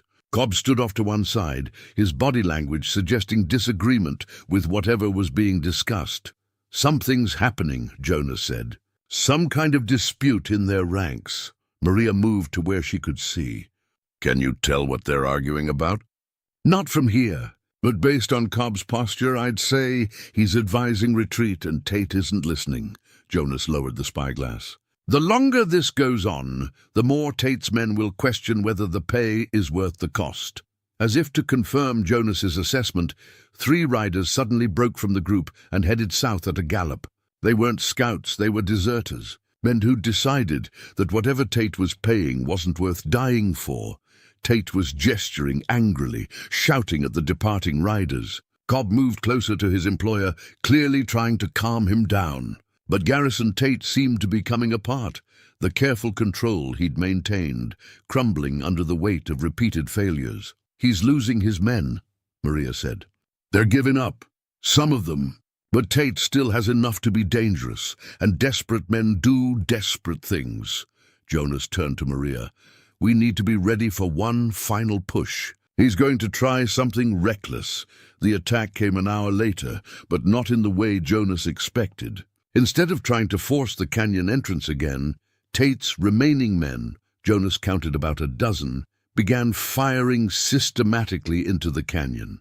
Not trying to hit anything, just sending a continuous stream of bullets ricocheting off the stone walls. "They're trying to make the canyon uninhabitable," Jonas realized. "Force us out through sheer volume of fire." The bullets whined and sparked off the rocks around them. Maria pressed herself flat against the stone, covering her head as fragments of rock flew like shrapnel. The noise was tremendous, overwhelming, designed to terrify and demoralize. Jonas assessed the situation quickly. They couldn't stay here. Sooner or later, a ricochet would find them. But leaving cover meant exposing themselves to direct fire. He needed to change the dynamic, force Tate's men to stop shooting and start defending. "Stay here and stay down," Jonas told Maria. He pulled out Cal's hunting knife and handed it to her. "If anyone gets past me, use this. Aim for the throat or belly. Where are you going?" "To end this," Jonas checked his revolvers one final time. "When the shooting stops, get to the rear position and wait for me. If I don't come back in an hour, take the papers and head for Helena." "Follow the route we mapped." "Jonas, no." But he was already moving, using the covering fire's chaos to mask his own movement. Jonas worked his way along the canyon wall, using every scrap of cover, moving with the practiced efficiency of a man who'd done this 100 times. He reached a position near the canyon entrance where he could see Tate's men. They were focused on maintaining their barrage, confident that volume of fire would drive Jonas and Maria out. None of them were watching their flanks.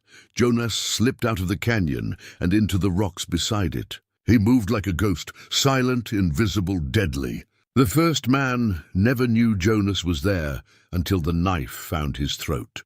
Jonas lowered him silently and took his rifle and ammunition. The second man saw Jonas too late. A single shot from Jonas's revolver, muffled by the continuous gunfire, and he went down. Jonas moved to the next position.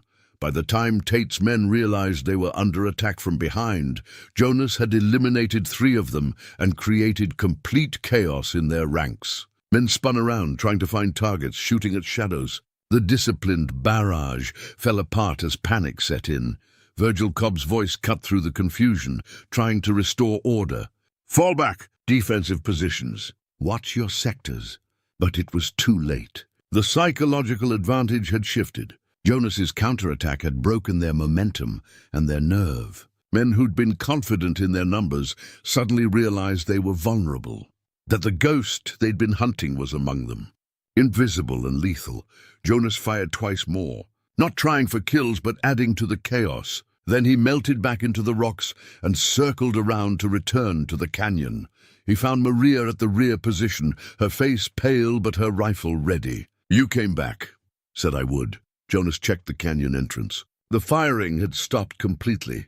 Through the smoke and dust, he could see Tate's men in full retreat, abandoning their positions, their will to fight completely broken.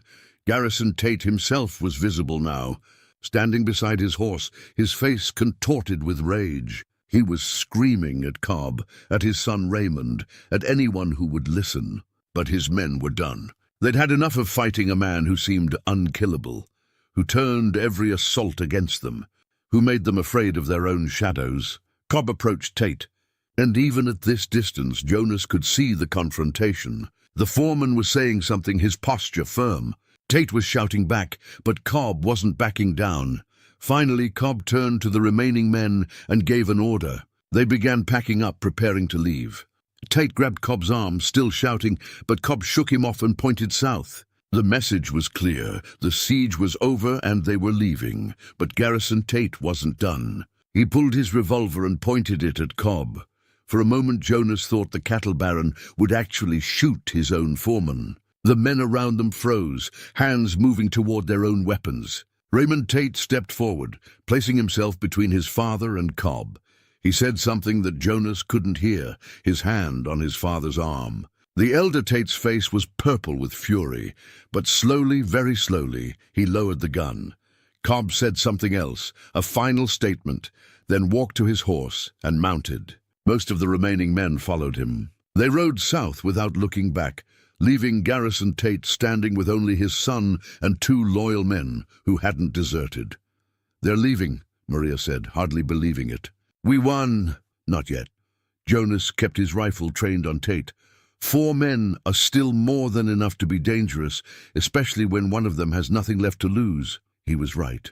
Garrison Tate stood there for a long moment, staring at the canyon entrance, where Jonas and Maria were concealed. Then he mounted his horse and began riding toward the canyon, not away from it, but straight at it. "He's coming," Maria said.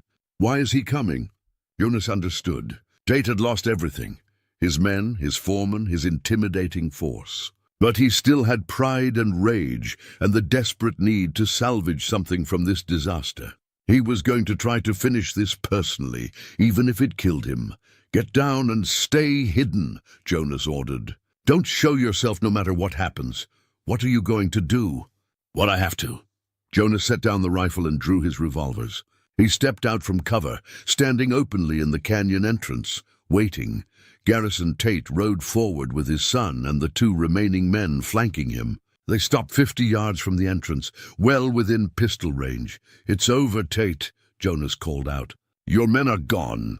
You've lost. Take your son and ride away while you still can." "You've destroyed everything," Tate said, his voice shaking with fury. "My reputation, my business, my plans. Years of work, ruined by one meddling old soldier and a rancher's daughter. You destroyed yourself. You killed good people for land and money. This is just the reckoning." "There won't be a reckoning." Tate's hand moved toward his gun. "There'll just be 4 graves in this canyon. No witnesses, no evidence. We'll tell people you and the girl died in the siege. The letter still exists. Maria copied it and hid pieces along our route. Kill us, and someone will still find it eventually." Tate's face twisted. "Then I'll die knowing I took you with me." His hand went for his gun. Raymond Tate grabbed his father's arm, trying to stop him, but the elder Tate shoved his son aside. The 2 loyal men hesitated, caught between following their employer and recognizing suicide when they saw it. Jonas drew and fired in one smooth motion. His first shot hit Garrison Tate's gun hand, sending his weapon flying. The second shot hit Tate's horse in the shoulder, sending the animal rearing and throwing its rider. The 2 loyal men reached for their guns, but Jonas was faster. 2 more shots and both men went down, wounded but alive. Jonas had aimed for legs, not vitals. They were just hired hands following orders. Not worth killing if it could be avoided. Raymond Tate dismounted and ran to his father, who was lying on the ground, clutching his bleeding hand. The young man looked up at Jonas with fear and something like understanding in his eyes. "He's done," Raymond called out. "We're done. No more fighting." Jonas kept his revolvers trained on them, but didn't fire. "Help your father onto his horse. Take these 2 with you. Ride south and don't look back. If I see any of you again, I won't be so merciful." Raymond helped his father up. Garrison Tate was pale with pain and shock, the fight finally driven out of him. He looked at Jonas with hatred, but also with the recognition of defeat. "This isn't over," Tate managed through gritted teeth. "Yes, it is," Jonas said. "Because even if you survive this, that letter is still going to Helena. Federal marshals will investigate. Everything you've done will come to light. Your empire is finished." Raymond got his father mounted, then helped the 2 wounded men onto their horses. The small group rode away slowly, beaten and broken, heading south toward whatever remained of Garrison Tate's once mighty cattle operation. Maria emerged from cover and stood beside Jonas, watching them go. "Is it really over?" Jonas holstered his revolvers. "The fighting is. But we still need to get to Helena, deliver that letter to the authorities, make sure justice is actually served." "How long will that take?" 2 weeks, maybe more. Long, hard travel through the high country." Jonas turned to look at her. "But we'll make it. The hard part's done." Maria looked at the bloodstains in the dirt where wounded men had fallen, at the scattered weapons and abandoned supplies. So much violence. So much death. Was it worth it? Jonas thought about Cal, dying to save his sister. About Maria's father, murdered for standing up to a tyrant. About all the nameless ranchers who'd been forced off their land or worse. Your family stood for what was right. They didn't give in to bullies. That's always worth fighting for. Jonas put a hand on Maria's shoulder. Your father and brother would be proud of you. You never broke, never gave up.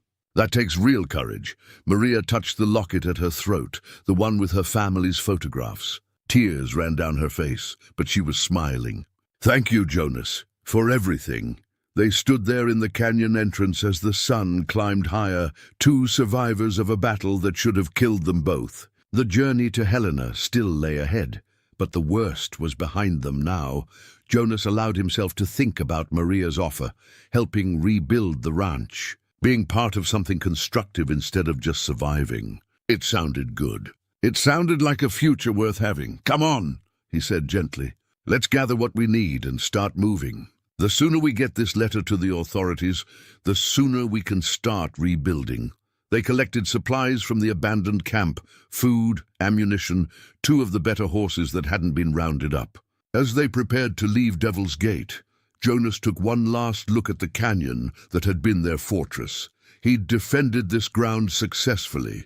turned back superior numbers, and survived against odds that should have killed him. It felt like a closing of a circle. The warrior he'd tried to bury in the mountains had returned one last time, not for glory or medals, but for something that actually mattered. Maybe that was the difference. Maybe that was what made it worth it this time. Jonas and Maria rode out of Devil's Gate as the afternoon sun painted the mountains in gold. Behind them lay death and destruction. Ahead lay justice, healing, and the possibility of peace. For the first time in years, Jonas felt something like hope. The journey to Helena took 16 days. Jonas and Maria traveled through the high country, staying off main trails, moving carefully but steadily. They encountered no further pursuit. Whatever remained of Garrison Tate's organization had apparently decided that revenge wasn't worth the cost. The days fell into a rhythm. They rose before dawn, traveled until midday, rested during the hottest hours, then moved again until dusk. Jonas taught Maria more about reading the land, finding water, identifying edible plants. She proved an eager student, absorbing knowledge that might save her life someday. At night they talked. Maria told stories about her father and Cal, about growing up on the ranch, about dreams deferred but not abandoned. Jonas found himself sharing things he'd never told anyone, about Sarah, about the war, about the long years of isolation in the mountains. Somehow, in Maria's presence, the memories lost some of their sharp edges. On the morning of the 16th day, they crested a ridge and saw Helena spread out below them, a real town with streets and buildings and the solid promise of civilization. After weeks in the wilderness, it looked almost unreal. "There it is," Jonas said. The end of the road. They rode into Helena in the late afternoon, drawing curious looks from townspeople. Jonas and Maria were trail-worn and weathered, but they carried themselves with the quiet confidence of people who'd survived something significant. The federal marshal's office was on Main Street, a solid brick building with the U.S. seal above the door. Jonas and Maria dismounted and stood for a moment, looking at the building that represented everything they'd fought for. "Ready?" Jonas asked. Maria pulled out the blood-stained letter and the land deed from where she'd kept them safe all these weeks. "Ready?" Marshal Thomas Hendricks was a man in his 50s, gray-haired and weathered, with the kind of steady gaze that came from years of enforcing the law in hard country. He listened without interrupting as Maria told her story, and Jonas provided corroboration. When she finished, Maria laid the letter and deed on his desk. Hendricks read the letter carefully, his expression growing darker with each paragraph. When he finished, he looked up at them both. "This is serious. If half of what's in this letter is true, Garrison Tate has committed enough crimes to hang 3 times over." He tapped the document. "But I'll need witnesses, corroboration, physical evidence. Can you provide that?" "The ranchers Tate forced out are still alive, scattered throughout the territory," Maria said. "They'll testify. And there are graves, my father's others, people who died standing up to Tate. I can testify to the attacks on the cabin," Jonas added. "To the siege, to Tate's hired guns. I can identify faces, provide details." Hendricks nodded slowly. "All right. I'll open an investigation. Federal jurisdiction means Tate can't buy his way out of this, can't use local influence. But I have to warn you, men like Tate have resources, lawyers, friends in high places. This could take months, maybe years to resolve." "I'm not going anywhere," Maria said firmly. "I'll wait as long as it takes." "What about Tate himself? Where is he now?" "Last we saw, he was wounded and headed back to his ranch," Jonas said. "That was over 2 weeks ago." "He could be anywhere by now. I'll send deputies to bring him in for questioning." Hendricks stood and offered his hand to Maria. "Miss Everett, you've shown remarkable courage. Your father would be proud." "Thank you, Marshal." Hendricks turned to Jonas. "And you, Jonas Hale, if I'm not mistaken." "Jonas the Ghost. I served under Colonel Morrison during the war. He spoke of you often, said you were the best soldier he ever commanded." Jonas shook the Marshal's hand. "That was a long time ago." "Maybe, but it seems the skills haven't faded." Hendricks smiled slightly. "The territory needs men like you, men who stand for what's right. If you're looking for work, I could use a deputy." The pay isn't great, but it's honest. Jonas glanced at Maria, who was watching him with an expression that was equal parts hope and understanding. I appreciate the offer, Marshal, but I've got other plans. A ranch to help rebuild, a quieter life to figure out. Hendricks nodded. Can't say I blame you. Well, if you change your mind, the offer stands. They left the Marshal's office as the sun was setting, painting Helena's streets in warm, golden light. Maria turned to Jonas, and there were tears in her eyes, not of sadness, but of relief. We did it, she said. We actually did it. You did it, Jonas corrected. You survived, you kept fighting, you made sure your family's sacrifice meant something. That was all you. It was both of us. I couldn't have made it without you. They found rooms at a boarding house and spent the next few days resting, eating proper meals, and beginning the process of healing. Jonas visited a barber, got cleaned up and bought new clothes to replace his trail-worn gear. Maria did the same, and when Jonas saw her in a proper dress with her hair done up, he was struck again by how young she really was and how strong she'd become. On the third day, a telegram arrived from the territorial governor's office. Marshal Hendricks had wasted no time reporting the situation, and the governor wanted to meet with Maria personally to discuss Tate's crimes and the water rights situation. The meeting was formal and somewhat intimidating. The governor's office was impressive, and several territorial officials were present. But Maria handled herself with grace and dignity, answering questions clearly, providing details without embellishment. The officials seemed impressed by her composure and appalled by Tate's actions. We'll be conducting a full investigation, the governor promised. If the evidence supports your claims, and I believe it will, Garrison Tate will face justice. Moreover, we'll review all the land transfers in Ironwood Valley over the past 3 years. Any property acquired through fraud or coercion will be returned to its rightful owners, and my father's ranch, Maria asked, will be returned to you immediately, along with compensation for damages and lost revenue. The governor paused. I'm sorry for your loss, Miss Everett. Your father was a good man. This territory needs more people like him. As they left the meeting, Maria was quiet, processing everything. Finally, she said, it's really happening. Justice is really going to be served, slowly, but yes. The wheels are turning. Jonas smiled at her. What will you do now? Go home. Rebuild the ranch, just like I said. Make it what Father wanted it to be. She looked up at him. My offer still stands, you know. I could use help. Someone who knows ranching, who's good with his hands, who... She paused, suddenly shy. Who I trust. Jonas had been thinking about this for days, weighing his options. He could return to the mountains, find another isolated cabin, go back to the solitary life he'd known. Or he could take a chance on something different, on community, on purpose, on healing. I'd like that, he said. I'd like that very much. Maria's face lit up with a smile that made her look even younger. Really, really. But I should warn you, I'm not easy to live around. I have nightmares sometimes. I get quiet and withdrawn. I'm still figuring out how to be around people again. That's all right. I'm still figuring out how to live without my family. We can figure things out together. She took his hand, a gesture that was both brave and tentative. Partners? Partners, Jonas agreed. 2 weeks later, they arrived at the Everett Ranch. The main house was still standing, though it showed the effects of abandonment and the earlier violence. The barn had been burned but could be rebuilt. The fences needed mending, the fields had gone to seed, but the bones of a good ranch were still there. Jonas stood in the yard, looking at the work ahead, and felt something he hadn't felt in years. Anticipation. Not for battle or survival, but for creation. For building something lasting.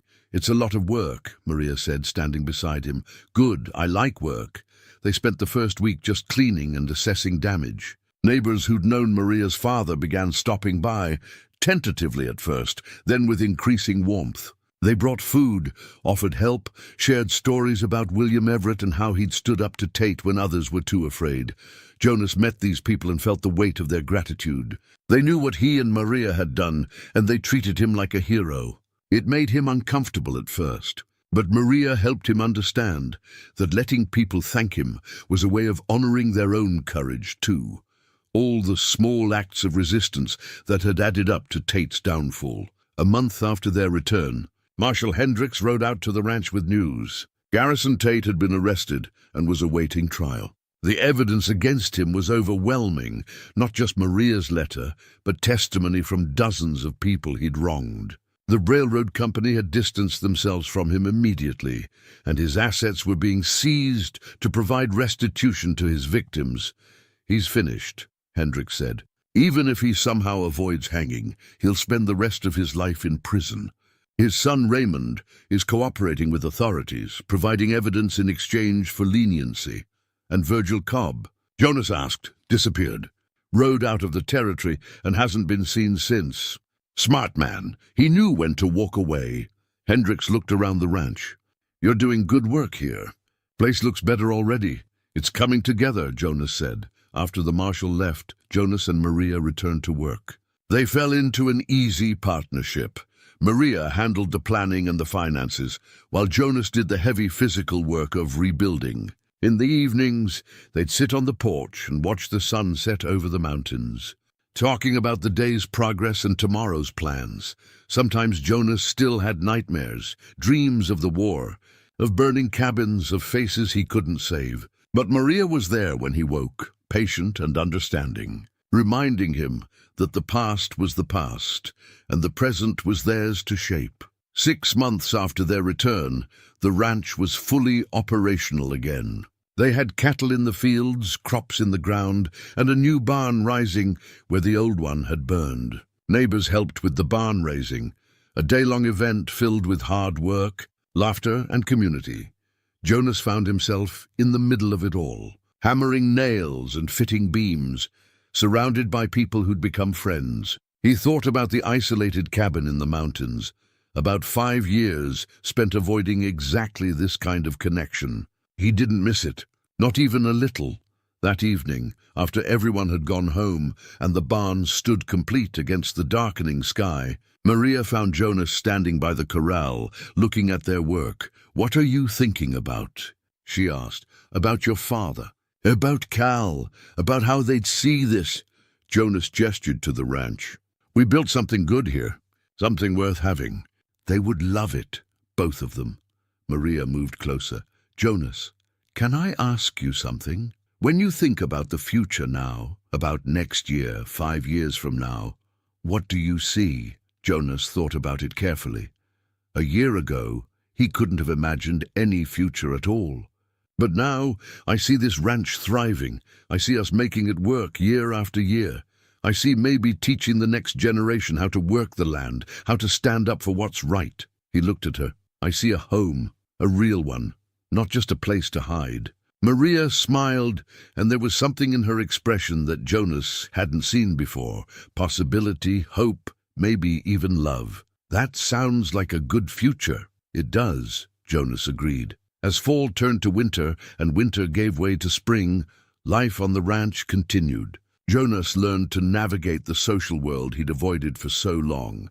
He attended church sometimes, helped neighbors with difficult work, became part of the community in ways he'd never thought possible. Marshal Hendricks visited occasionally with updates on the legal proceedings against Tate. The trial was moving forward, slowly but surely.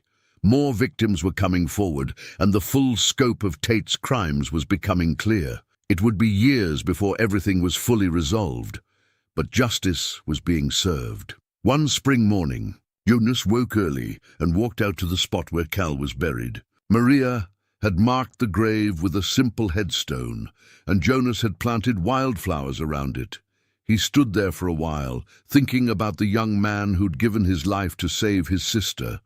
"We kept our promise," Jonas said quietly to the grave. "She's safe, she's thriving, and she's making something beautiful out of what you fought to protect." The wind rustled through the new grass, and Jonas took it as answer enough. He walked back to the house where Maria was starting breakfast. She smiled when she saw him, and Jonas felt that unfamiliar warmth again. Contentment, belonging, peace. "Coffee?" she asked. "Please." They sat together at the table as the sun rose over the mountains. Outside, the ranch was waking up. Cattle lowing, horses nickering, chickens clucking in their coop. It was the sound of life going on, of normalcy, of home. Jonas thought about the medal tucked away in his saddlebag, the one he'd carried from his old cabin. He'd thought about throwing it away, about leaving that part of his life behind completely. But Maria had convinced him to keep it, not as something to be ashamed of, but as a reminder that the capacity for courage could be used for good. "What are you thinking about?" Maria asked, recognizing his reflective mood. "About how sometimes you have to lose everything to find what really matters," Jonas said. "About how the things we run from have a way of following us until we turn and face them. And I'm glad I stopped running. Glad that wounded man showed up at my door. Glad I had the chance to fight for something that mattered." He looked at Maria. "Glad I had the chance to help you, to be part of something good." Maria reached across the table and took his hand. "I'm glad too, more than I can say." They finished breakfast and began the day's work. There was fencing to mend, animals to tend, 100 tasks that came with running a ranch. But Jonas approached them all with a kind of quiet satisfaction he'd never experienced before. The war had made him a killer. Isolation had made him a hermit. But Maria and her family's fight for justice had given him something he'd thought was lost forever, a purpose, a home, and the possibility of redemption. As the sun climbed higher and the work continued, Jonas allowed himself to think about the future, not with dread or emptiness, but with genuine hope. The mountains still stood on the horizon, beautiful and eternal, but Jonas no longer needed to hide in them. He'd found his place here, in the valley, building something lasting with someone who understood both his strengths and his scars. It wasn't the life he'd expected, but it was the life he needed. And for the first time in longer than he could remember, Jonas Hale was truly home. The story of the mountain man who didn't hide but loaded his rifle would be told for years across the Montana Territory, a tale of courage, justice, and one man's stand against impossible odds. But for Jonas, the real story was simpler and more profound. It was about learning that running from your past only delays the reckoning, that the skills forged in darkness can serve the light, and that sometimes the greatest battles we fight are not for glory or survival, but for the chance to build something worth protecting. In the end, that was enough.